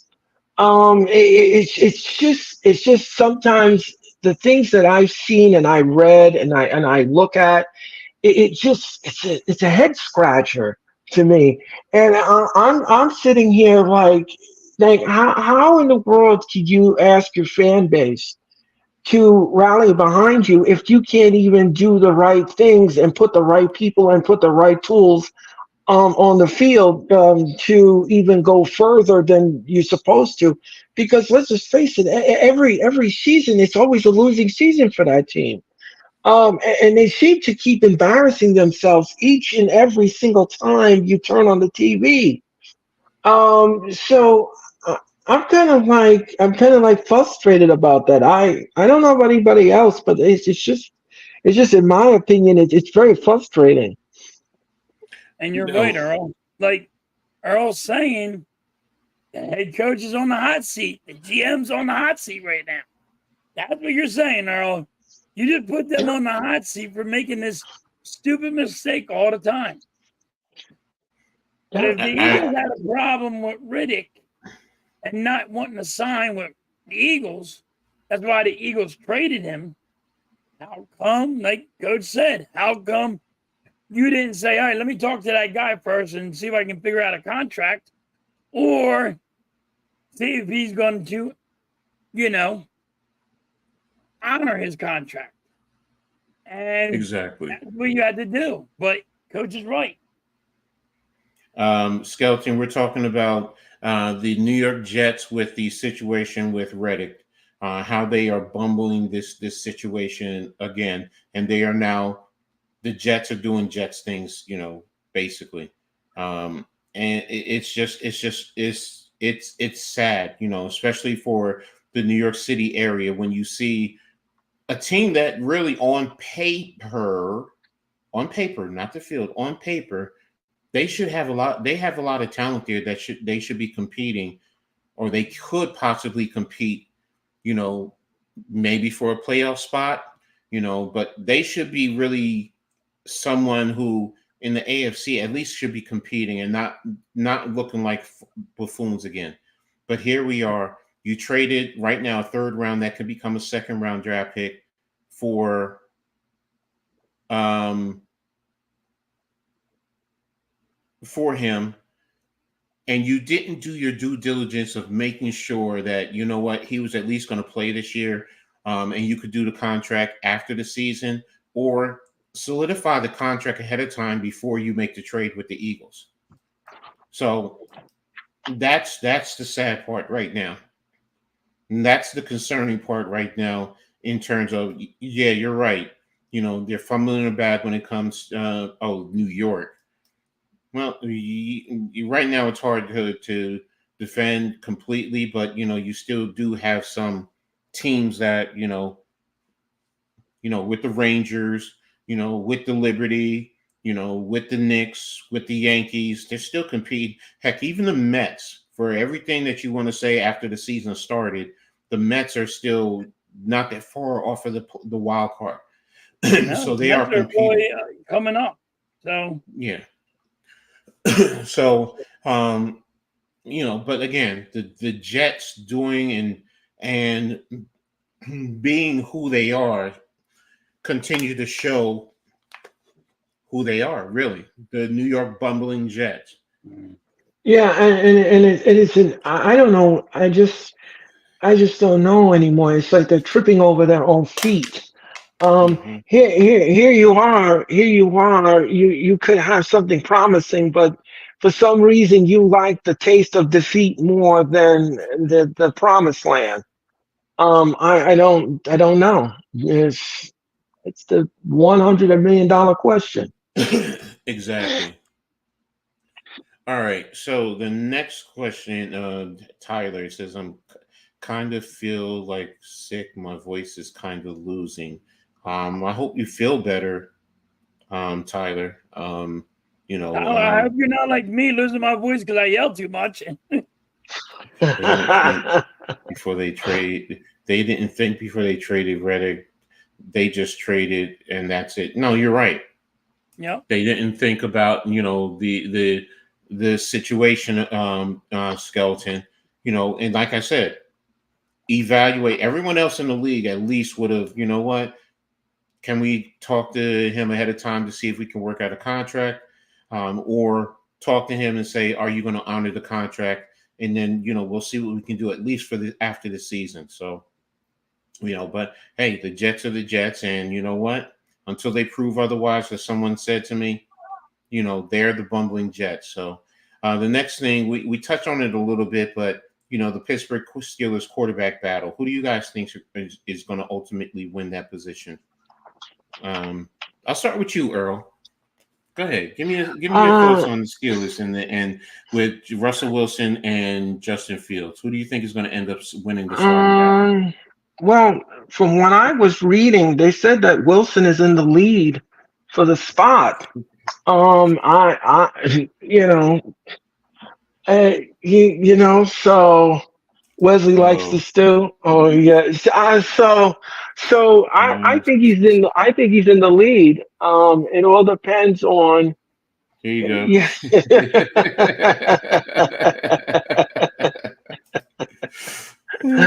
uh, he's leading. He's leading in that field, and Mhm.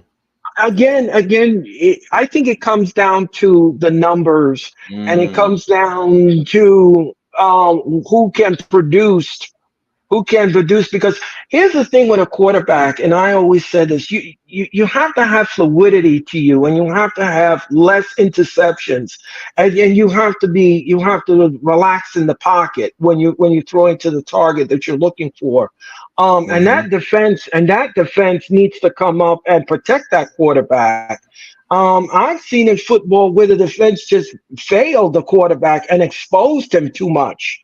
mhm, That is mhm, something you can't have in a football game, especially if you're in the red zone or you're third and goal or something. So you want to protect that quarterback and you want to know what his numbers dictate. So mhm. that's the only thing that I think that's in the forefront here. But What about you, halftime? Who do you think is going to win it? Well, like I always say, money talks and bullshit walks. I got Russell Wilson because he's the one getting paid all the money.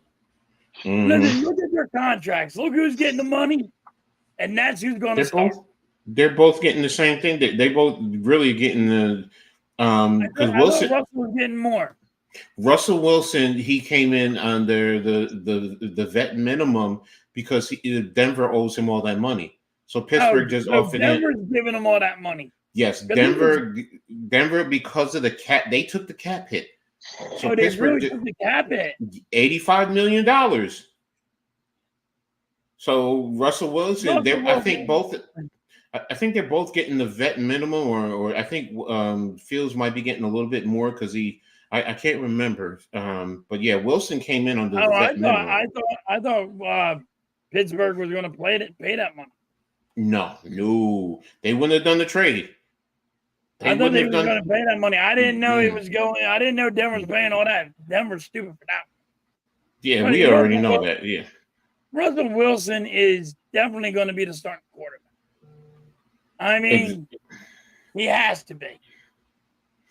that was my whole. That's how I was thinking too. So to be honest with you, I'm thinking it's going to be Russell Wilson. Justin Fields is still developing. And he's still young, and allow him to sit behind Russell Wilson, Yes. and then you take it from there. So, um, Maybe Russell Wilson could show him the ropes where he can settle him down and say, hey, this is how you read a defense. mm-hmm, It was mm-hmm, ridiculous. Russell Wilson, he won a Super Bowl. He doesn't know how mm-hmm. to rig in. He doesn't know how to play football. I know a lot of people don't like Russell Wilson. I don't get why. But, I mean, he's still a good quarterback. I mean, Yes, I get when he was with Seattle, they lost the Super Bowl. And I get when he was in Denver, he looked like he was garbage. But you know what? Nobody's saying it was in Denver. mm-hmm. Denver, the coaching was the problem in Denver. That's why they went and paid all that money and gave a draft pickup for the coach. And Exactly. then the coach didn't like who he had as a quarterback. excuse me. Mm-hmm. So you know what I mean? They didn't. The coach didn't want Russell Wilson as a quarterback. So was it planned to fail because the coach said I can't coach him, or I Well, think this guy's spoiled? Russell Wilson's still a good quarterback. he's still a good quarterback. He's not what he was when he was in Seattle, of course. But I also think some of it is Sean Payton, just his way of coaching, his philosophy, and what he's looking to do overall. So, it, I think Russell, he just needs the right coaching, the right system, and you don't want to make him to be the one to win the game. Just let him get it to his playmakers. Put 2 game preseason because a lot of players get hurt. I'm going to say this, man. In terms of the preseason, I'm a strong proponent of 4 games. Strong proponent. One, it builds up a level of continuity. It allows your players to get comfortable with each other. If you're talking about the injury, here's the other thing: you have 90 players, so you want to get a look at everyone. 3 games, 2 games for 90 players. It's going to be hard to really get a good evaluation. Plus, you're going into the start of the season. You want to have You want to have a product that is somewhat watchable. 2 preseason games is going to make it very difficult for teams to really build in their program. So, but that's me. That's how I see it. 4 games in the past. The first game, your main players, maybe they get a couple of series, you take them out. Maybe 1 series, take them out. Or you don't play them at all. The second game, you give them a little bit. The third game is when you really play them. You get them a half, maybe a half and the third quarter, some of the third quarter, and then the fourth game, you're looking for the reserves, everyone else. But that builds up the team and allows you to really build your program up the right way. So that's just how I see it. So, but the next subject I want to talk about is: did you guys see the Dallas Cowboys and what they're valued at right now? Yeah. $10.32 billion. The Cowgirls. Yeah, I mean, they were originally. I thought they were like $7 billion, and they jumped another $3 billion in the last year, 2 years tops. Well, it's because of that stadium, Coach. I mean, No, I get it. I get I that. mean, It's they're having just concerts there. It's so big. I mean, it's that stadium really put them over top. but that's crazy. $10.2 billion, and I don't think anyone is close right now in terms of their value Right. valuation. So, Yeah, um, I don't think they have anything to show for it, unfortunately. Um, you know, yeah, cheerleaders are the best thing. yeah, I agree. yeah. I don't. Here's the thing: if you're worth all that money, you should have some kind of Super Bowl appearance or some kind of Super Bowl thing, because they haven't been in the Super Bowl since '95. And here's the thing. You say that they're worth it, but do you prove it? Raising ticket sales and charging astronomical for a hot dog is not worthy. It's not worthy of me saying that you're worth it. What I want to see you do is perform in the field and do everything. Show me something. I Show me. It's like St. Louis, the show me state. Show me something. Uh, here's one thing, because you're right in everything you're saying, but here's the other side of that. If the fans are paying it, then yeah, sorry. yeah, I mean, yeah, if yeah. people don't go and they don't buy it, then it changes the whole narrative. But look, if you're getting a bad product and you're still paying full, okay, okay. As an owner, now see, I will say this about Mr. Jones: he's a businessman. He's about that Yep. paper. That's right. He's about that money. I mean, Right. even though Damian has a good point, how they have all that money and can't pay their players. Well, guess what? He's a businessman. The fans are paying that money hand over foot. Halftime said, the use of that stadium. Well, guess what? If nobody goes there, but if people are paying, in one regard, as a businessman, if I'm saying to you, I'm giving you a crappy product, and you still gonna pay me top of the line money, okay. Okay, give me your money. Give me your money. Come on, give me your money. Right. So, and that's Right. the whole thing. So, you know, yeah, It's almost like that P.T. Barnum thing. yeah, Colin, a $60 million quarterback is coming anywhere. I mean, Yeah, it's let's be coming. real. Now, Dak is No, going to be the first, they but he's say not this, going to be though. last. They're saying this. They're saying if Dak Prescott does not sign with the Dallas Cowboys and he go to free agent, he's going to make $70 million. Mm. Mm. You imagine? So that means the Dallas Cowboys are about to pay this guy $68 million. Damien, I'm going to say this though. Okay. No player in the NFL is worth that money. I'm even going to say Patrick Mahomes, but because that's the market, right? It is what it is. Right. That's what it is, guys. I don't think anybody's worth that much either. But when you got quarterbacks who are making $55 million, come on, man. Dak Prescott is definitely better than what's his name down in Jacksonville. But Coach, to be honest with you, if you're the number 2 seed, right, and you lose to the 7th seed, like I get it, it's a team, but when your quarterback costs you the game, how do you make that kind of money? How do you justify that? How do you justify? Yes, how do you justify, Earl? You're right. How do you justify that he deserves that money when he cost you that game? Right. He didn't throw a pick 6. He threw like 2 interceptions in that game. I mean, you can say it's a team sport, but the quarterback threw the ball to the other team. There was no team in that. No, there isn't. It's a bad day in the office, is what we call it. In the end, though, this is the market. That's why I keep saying this is the market. Yeah, it is. I mean, go look at the quarterbacks. I mean, look at the money that these quarterbacks are getting, man. You know, because Skelton's right. Why pay a quarterback that doesn't bring? Because that's the market. That's the market. That's that's the scapegoat. It's the scapegoat for these guys. It's the market.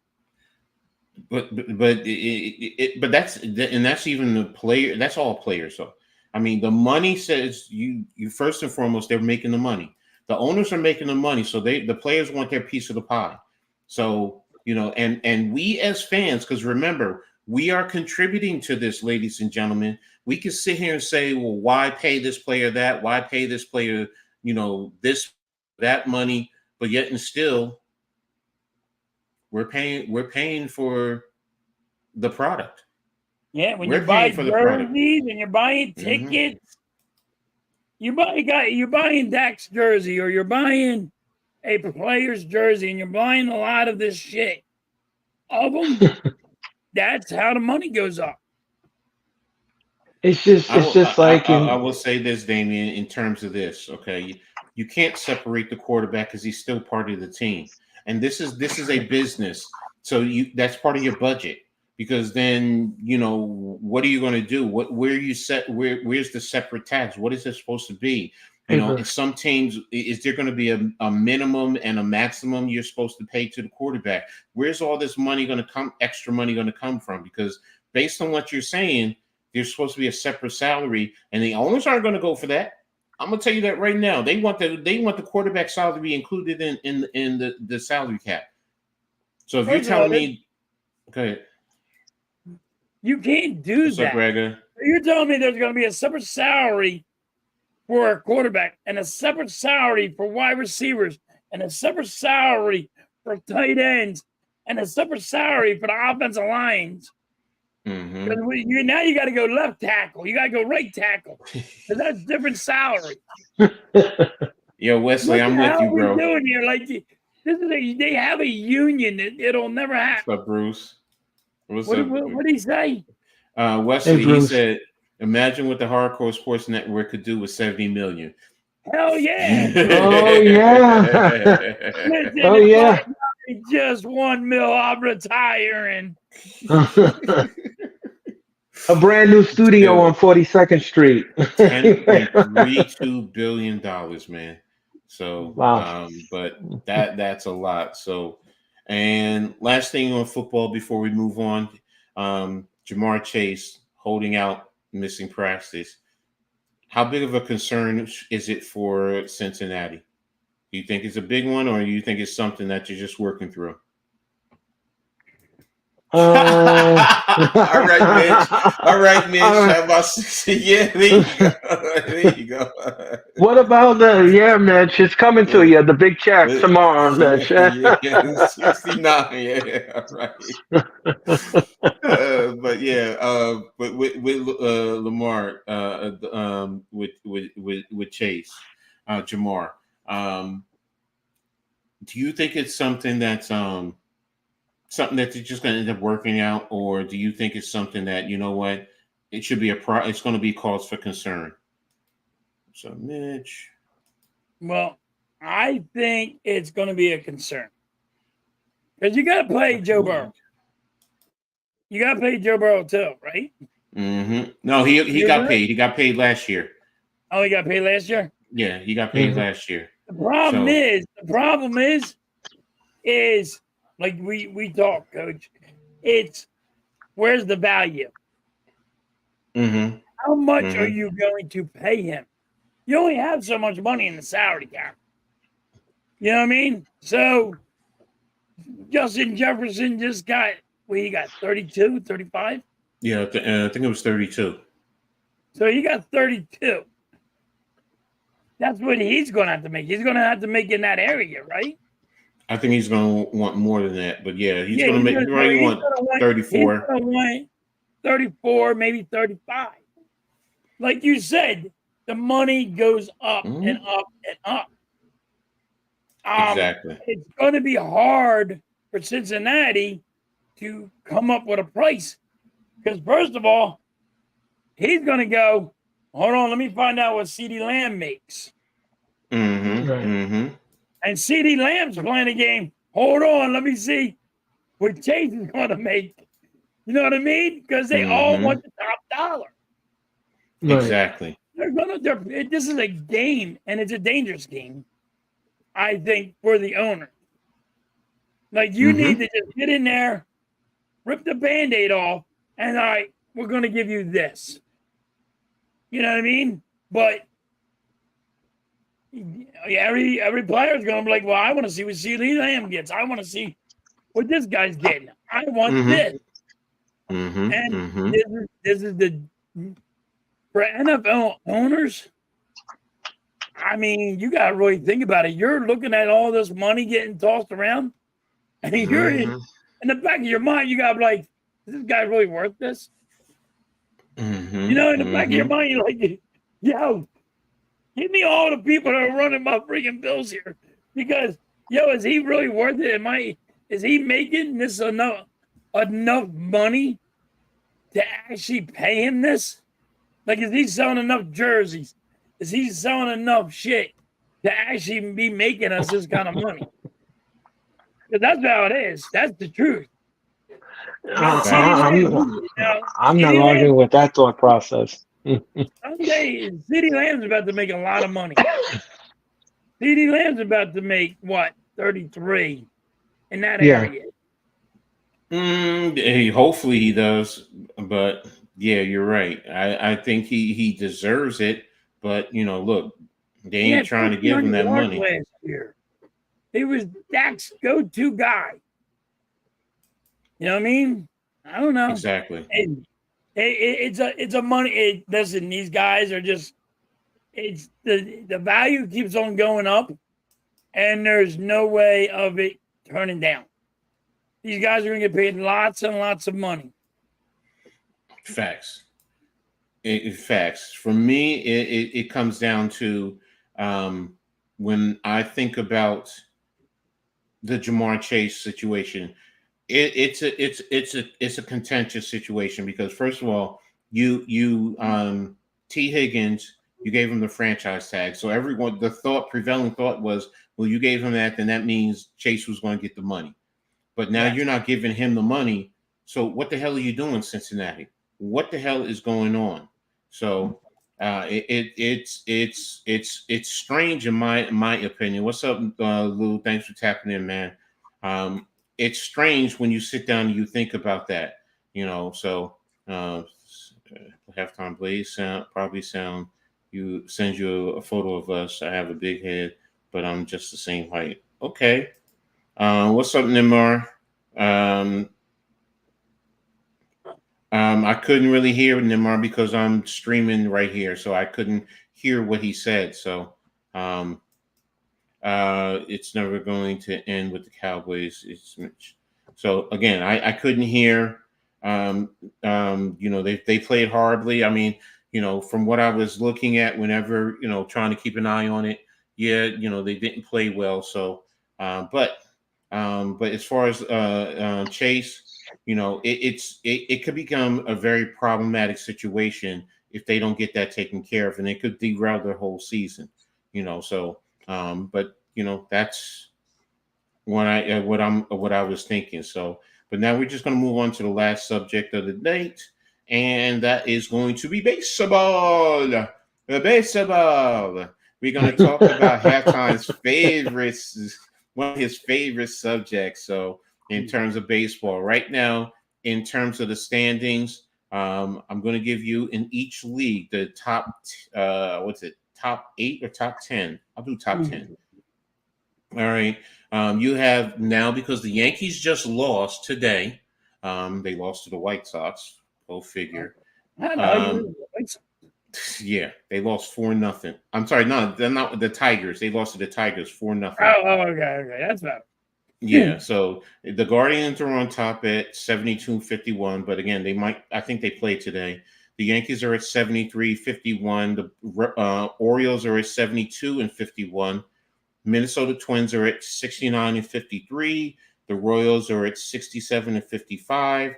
Houston Astros are at 65-56. The Red Sox are at 64-57. 1, 2, 3, 4, 5, 6, 7. And the Seattle Mariners are at 63-61.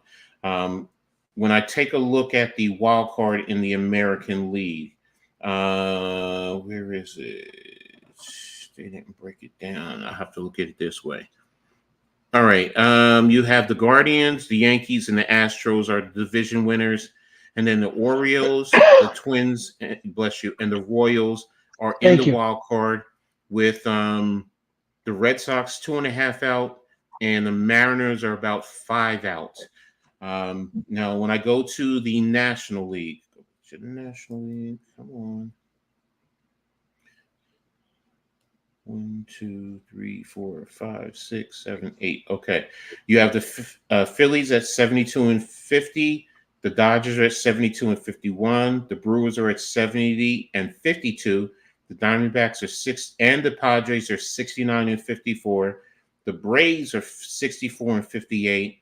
The Mets are at 63-59, and the San Francisco Giants are at 62-62.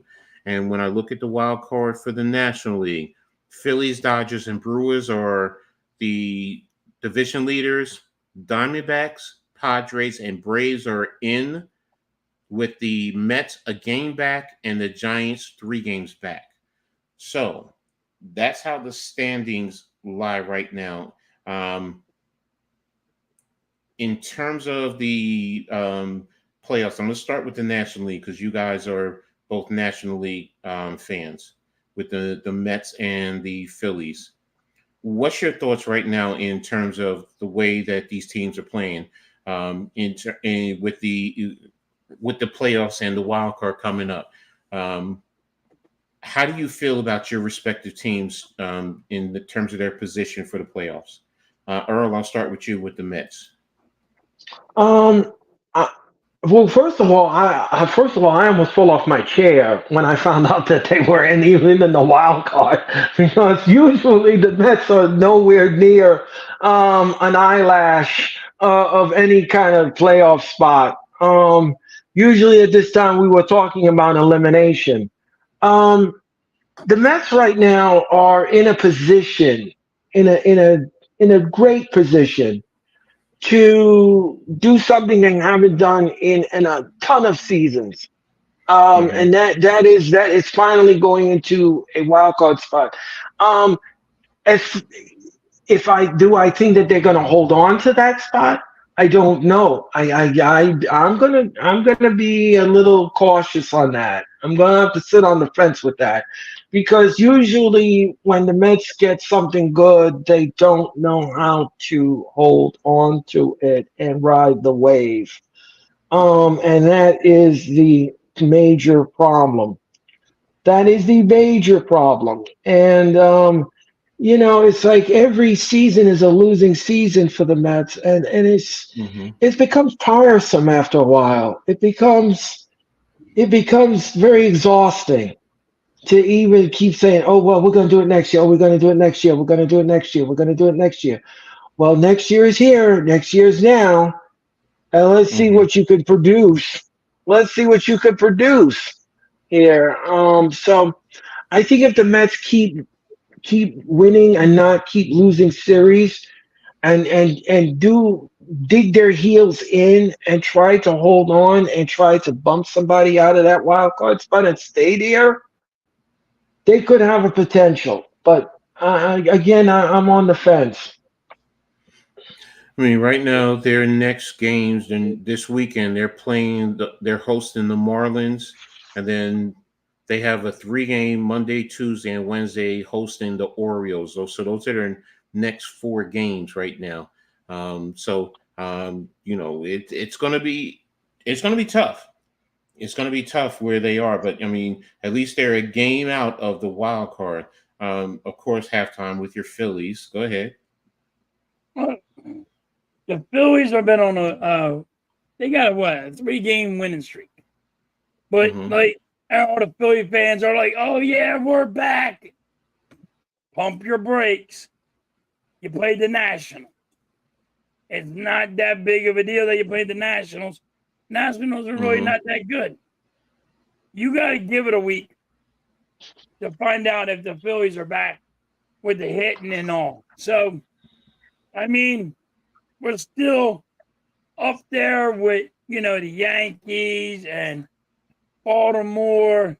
We're still up there, but Mm-hmm. we need the winning streak and we need to build some wins up. So, yes, we're going to be in the playoffs. It's our manager. I mean, our manager gets you sometimes to scratch your head. Like, Mm-hmm. what's he thinking? What's he doing? How does he not know to pull this pitcher? How's a fan yell and pull the pitcher, or go out there and talk to the pitcher, and you're not doing it, and he don't understand that? It's sometimes it's mind-boggling. So I do think like I always said, I think it's going to be the Phillies and the Yankees in the World Series. I still think that, but Mm-hmm. I mean, Rob gets you to scratch your head over here. We're just sitting there like, what's happened to this team? So let's see what happens. But now the Phillies are Skeletons. still there. The fans are the real coaches. All right. As far as the Yankees, all right. I've complained about the Yankees. Anyone knows me knows I'm not big on the analytics, but the way they played this year, even most recently, there are many Yankees fans um, who are disappointed with the Yankees. But when you sit back and you look, um, they're fighting for the top spot in all of baseball. Yes. Mhm, I mhm. mean, it's crazy when I sit back and when I pull up the overall record. The Guardians and the Phillies are at number one. The Yankees are at number and tie for, or they're number three, depending on what happens with the Dodgers and the Baltimore Orioles tonight. But the Right. Yankees are right there. Yep. They have one of the best records in baseball, and that's the thing. Now, as Yankee fans, we're spoiled. I admit it, we're spoiled. We Yep. expect dominance, we expect consistent, continuous championships. from the Yankees.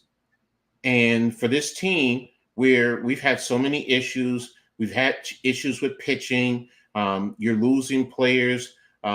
Your top two hitters outside of Judge and Soto, you really, and now Jazz is you got traded to us. He showed a little something, but now he's out with an injury. But you sit back and you look at this team and you're like, wait a minute, we're one of the best teams in baseball. Right. If we could really get some things settled in, how much better could we get? And that's the thing. And it for me, it makes me say, Ed, step back and let's let this thing play out. We haven't had Garrett Cole the whole season. That's your top, that's your ace. He's now starting to get into the swing of things. But think about if he was here during the beginning of the season, how much better this team, and don't forget, this team started fast. They started fast. Did they come back to the pack? Yes. But they started fast and they were so far ahead. So, yes, I understand Yankees concerns. We have questions in terms of the managerial strategies at times. In terms of Boone, some of the performances with some of the guys. But when you sit back and you really think about it and you look at it, this team is one of the best teams in baseball. And if they can get their act together, yes, Halftime is right. It could come down to Philly and New York for the World Series. And I'll take that. I want that in a heartbeat as a Yankees fan, and then I'd root for the Phillies as a secondary team. Question for you from Anthony. He said, you don't trust the Dodgers? Anthony, the Dodgers are always that guy that spends all the money and then they don't show up.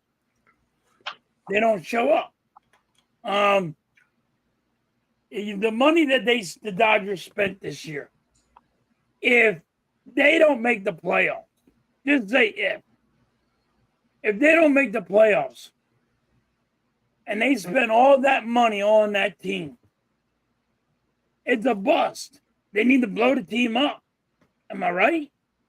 I mean, you went and spent all this money. And if you don't make the playoffs, or if you're one and done, even if the Dodgers are one and done, you spent too much money to have a one and done team in the playoffs, even if you're in the playoffs. But I don't think I think the Dodgers are not that good of an organization, but I think they overpay for everything. And it is just the way the Dodgers are. That's how they are. I wouldn't be surprised if the Dodgers don't even make the playoffs. Wow. That's a big take for them to go from leading their division, number 2 in the National League, and not to make the playoffs. Yeah, I wouldn't be surprised.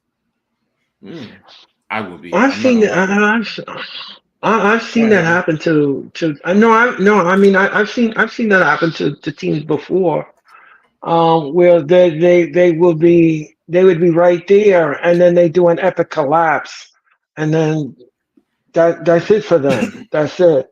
But I want to ask a question. If the Yankees, let's just put this out there in the universe. If the Yankees don't make the playoffs, and let's say that they are eliminated from postseason contention, is this the time to get rid of Aaron Boone? Probably. If they were to crash and burn and not make the playoffs, I can't see Boone's lasting. Right. I can't personally. I really can't. Because that's going to be an epic failure right then and there. You're going from one of the top teams in baseball to not making the playoffs. Yeah, you got to go. You have to go.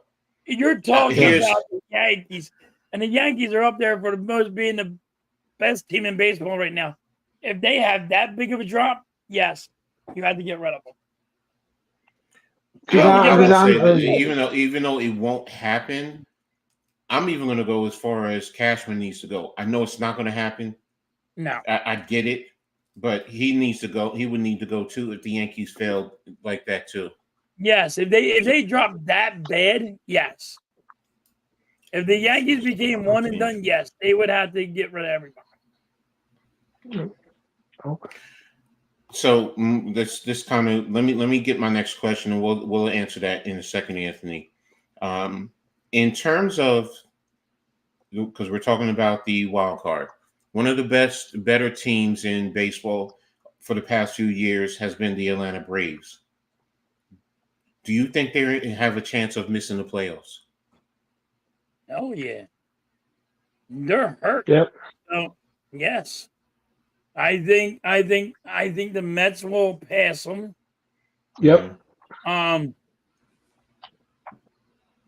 Nationals, I don't see the Nationals passing them, but there's going to be other teams that are going to be better, have better wins. Behind, just for context, the Mets are a game behind the Braves. The Giants are 3 games back. The Reds are 4 games back. Yep. The Cardinals are 4 games back. The Cubs are 4.5 back. I'm just going to give you that. So I'll say the Giants will be above the Braves.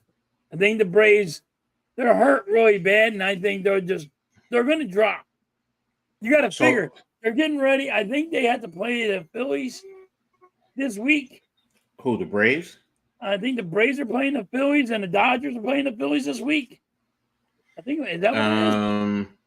The Braves are playing the Angels today and tomorrow. Then they play the Phillies 3 games. Okay. Then they play the Nationals. Yeah, so this is good. This is going to be their downfall. I mean, the only thing that I think out of them wins, I think it's going to be the Braves will win against the Nationals, but they're going to lose. Mm-hmm. I think they're going to lose against the Angels and the Phillies. So in that area, I think it's going to be a mudslide for them. Now you said you think the Giants are going to make it over the Braves. So then you think they're going to make it over the Mets too? Yeah, I think the Mets are going to probably be a wild card. No, what I'm saying is because right now it's the Diamondbacks, Padres, and the Braves that are in the wild card. The Mets are a game back of the Braves. The Giants are 3 games back of the Braves. Yeah, it's going to be I think the Giants are probably. I'm hoping the Giants beat the Mets for that. So that's why I'm asking you. You're saying the Giants are going to pass the Mets and the Braves for the wild card? Yes. Okay. I got the Giants. I got the Giants going to have a winning streak. I got the Mets did outstanding at the end of the trade deadline. That's why they've been so good lately. Mm-hmm. You got to give it up to them. They made outstanding trades. That's why they got past the Braves. They're gonna like. I know what the Braves are above them by 1, right? So, but the Braves are about to fall down. Everybody has to understand the Braves are about to go on maybe a 6-game losing streak. I am maybe it's a 6-game losing streak, or it's going to be a 5-game losing streak, something in that area. And that's going to hurt them bad. That's deep. A 5 or 6-game losing streak? Yeah. And this week, if the Phillies are back, this is what should happen. Okay, that's interesting. You want to pay attention to that, bro. Definitely going to be paying attention to that. Now, next question. As a Yankees fan, I have to ask this. Will Aaron Judge hit 60 or more home runs this year? Yes. Where's he at now? 49? I think he's at 49. Stats. Batting average, home runs, 44. 44. Mm-hmm. And you're asking at 60? 60 or more. So right now to get to 60, he needs 16 more. Yes, Gregor. Yes, for me it has. I think he'll be right at the Hey, 60. John. I think he'd be like 59, 60 mark. Okay. But then again, dude is outstanding with the home runs. Mm-hmm. He's a monster. He just could sit there and he might pop 2 home runs in one game. Hell, he popped 3 at one game. Yeah, he might get all 3. I mean, like he can, but also what he does is he actually plays the game the right way. Judge don't always try to hit home runs. He don't just always hit home runs. If he needs a blooper in the outfield, he's going to say, all right, guys, we win the game. I'm going to put it right in the outfield and call it a day. Okay. Arku says he's going to come up short with home runs. I'm making a shocking man. I think Andrew will break Barry on 73 home runs. No. Okay. No, he's not breaking that record. I mean, you're talking about another 29 home runs to close out the season. Anthony. Yes, he's not doing I'll be Think back. about that. All right, Earl. All right, we'll be here. That's a lot. That's a lot, man. That's really a lot. Do you think Judge is going to get the MVP in the American League? I mean, it's kind of, who else is playing better than him in the American League?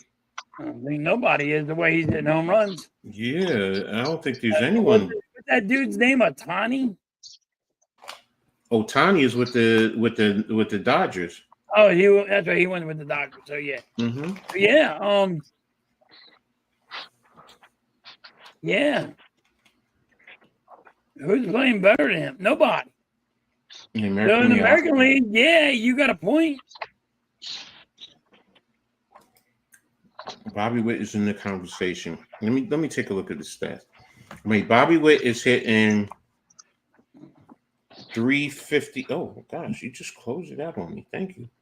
He's hitting 352 as a batting average, but Aaron Judge is at 333. Aaron Judge has 44 home runs.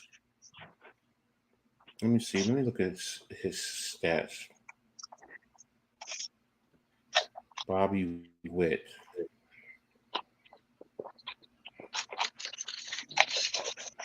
Was it 352, 25 home runs, 90 RBIs, a 1.021 OPS, 25 stolen bases. I mean, those are some good numbers. Yeah. It's definitely some good. Aaron Judge is 333, 44 home runs, 111 RBIs, 1.175 OPS, 6 stolen bases. I mean, right now it has to be Aaron Judge. Yeah, but there's a lot more baseball.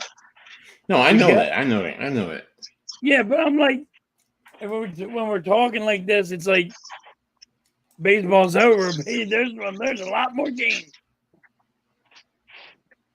But right now, you got to give it to Judge. Yeah, no, we know he has great abilities. I mean, he can get multiple home run games, throughout the course of the season. So, yeah, I mean, I understand, what the question is he the MVP in the American League? I mean, I'd have to, yeah, to me, yes. And yes, I'm being biased, but I'd have to say yes. So, where do you think he ranks as a baseball player in all of baseball? A baseball hitter in all of baseball? Who, Judge? Yeah. Earl has, he just closed his camera, Mitch. That's all in my what you call is there. You know how it goes. Judge is one of You gotta give Judge one of the good ones. He's up there. So who do you think would be better than him as a baseball hitter? Who do you think ranks over him? Is it Ohtani? I don't think Ohtani's better than Judge. As a baseball hitter. At a baseball hitter, I think still Judge is better. And the reason why is also he's a placement hitter. To me. Good point. See, everybody just looks at home run. This is a new day and age. This is a new day and age for me. Because I look at Judge, he's a placement hitter too. Where you tell him, hey, I need this ball, right field, baseline, and like make it hit the wall or something for the foul. But it's not a foul ball. It's just a double. He can get you that. What do you want? You want me to give you a double? You want me to give you a triple? You want a home run? He can place the ball wherever you want him to place it. He's a placement hitter. Ohtani's not. I don't feel. I feel Ohtani, yes, he's a good hitter. He can hit the home runs. Yes, he's a good hitter. Not knocking him. Judge is a different player. He's a placement hitter. If you need him to place the ball in a certain area, and you can take your little red marker, and this is where I want the ball, that's where he can put it. And that's hard to do with a ball coming at you at 100 miles an hour, and you got this little ass back. So, you know, there's certain things. What's up, Blaze? What's up, Blaze? Well, Anthony has a great question. Is he going to be the Triple Crown winner in the American League? That is a good question.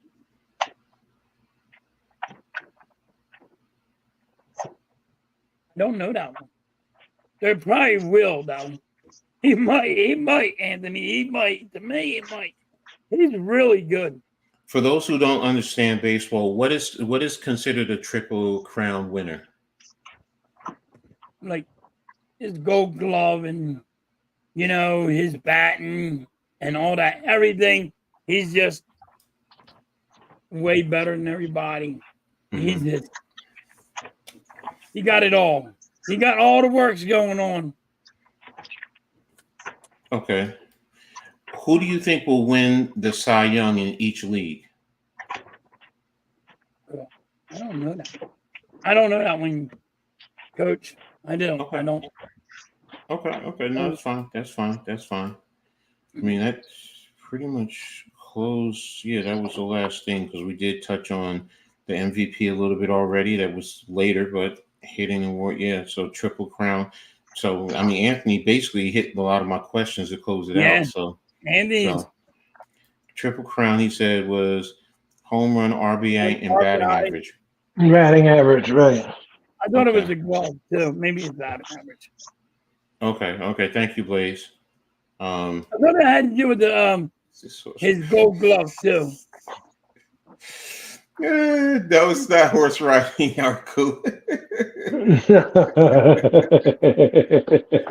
That's a good one, man. So, but yeah, this has been a phenomenal show today. I mean, you guys have been great. Is George going to hit 7 home runs in his career? Ooh. That's a good question. Ooh. I don't even know where he is. No, he just hit 300. I think he just hit 300. They said he's the fastest at 300. So, ooh.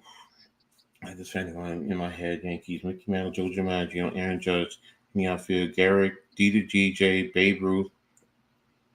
Okay. I mean, Anthony, that's a great lineup. But who's your second baseman? Yeah. Right. Gold Glove is fielding. Triple Crown is batting stats. Okay. All right. Well, we're going to start wrapping this up now, guys. So, Earl, what do you got going on for the rest of the week? Well, that's a great question. I have the Raw watch along on Monday night. We're going to be doing the Raw watch along on Monday night. We're going to be doing that. I'm going to be back with the Raw watch along, and then I'll be doing AEW Dynamite on Wednesday.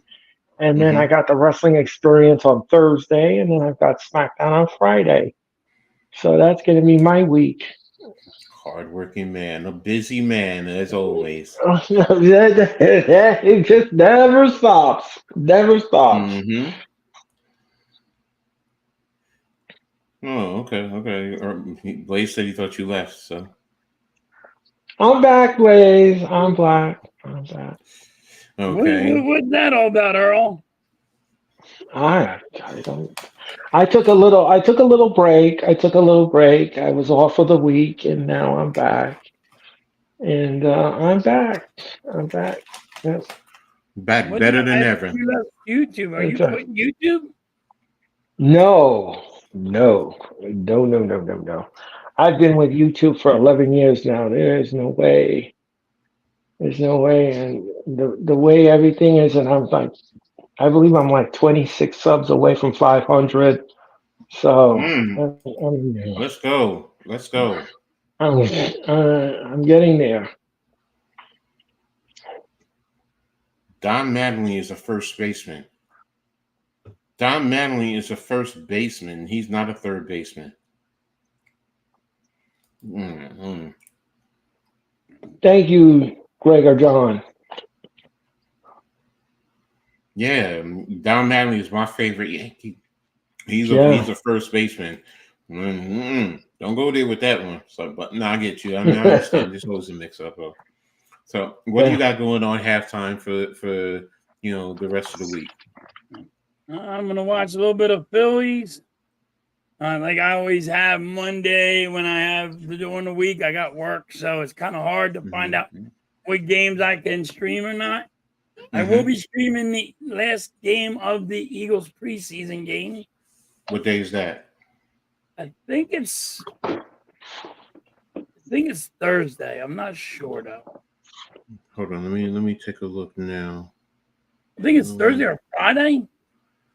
Yeah, let's find out. NFL preseason 3. It's a Saturday. What time? It's a 1:00 game, so I guess we won't be having the whatchamacallit next week. Yeah. Oh. Well, John, maybe we can do it both. Watch the game and stream. Now, if you want to stream it, I mean that's perfectly fine. I was watching the Giants here, so I think they're going to use their starters finally. So I understand. You want to see that, and you want to see what they're doing. So halftime is going to cheer Paul Logan. Blaze, yo, I got Earl to say he sucked. Already. Let you all know. Yes. Says Logan Paul sucked. Yes, I did say that during the stream. Yes, I did. Just to make halftime smile.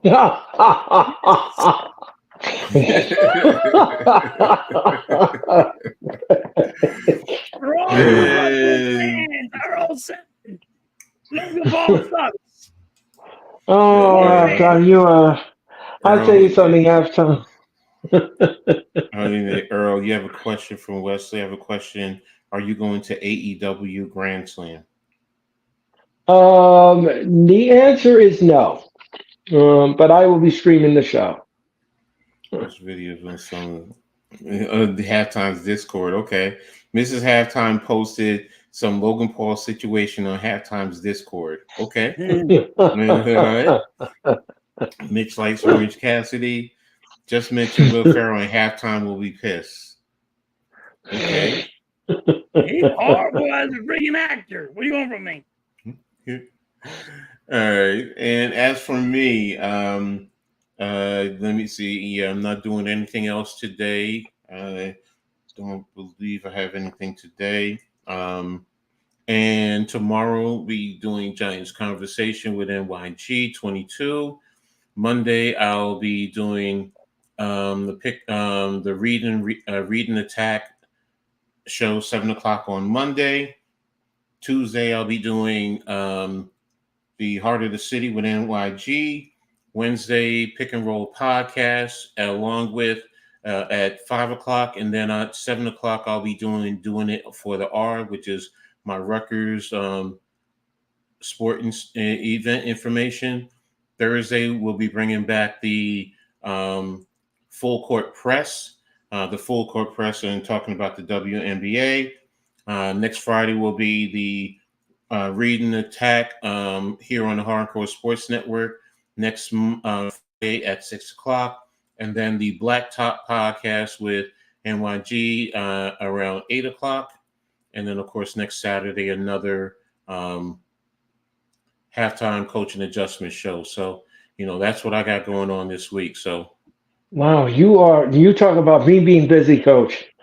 You have your hands in a lot of cook pots. yeah, I'm trying to continue to grow myself. So, that's pretty much what it's about with me. So, Wow. I'm watching the Liberty right now. So sorry. That's why I'm so wrapped up right now. So, but that's pretty much it. I mean, I might do something here or there. I don't know, but yeah, that's it for me for the week. So, but again, thanks to everyone for being here. You guys have been phenomenal. It's been so many of you. Don't want to go through and possibly miss anyone. So, but you guys, thank you again. You can always come back and watch you can rebroadcast this, watch it again, get anything in particular. We appreciate you guys. So, Greg, he says, what's your favorite NFL team? Well, I follow both the Giants and the Jets, Gregor Johns. Mhm. So New York based. New York based, No. Gregor John. So, but yeah, that's pretty much it. So we're about ready to get out of here. Thanks a lot, everyone. We really appreciate you. So, we'll be back in 2 weeks, though. Halftime will be streaming the Eagles game next Saturday. So tap into him. Maybe if the Giants are, I don't know. We'll see what I'm doing next Saturday. So, but that's pretty much it. I want to thank everyone for tuning in. Really appreciate you guys. And with that being said, we're out of here. Peace. Good night.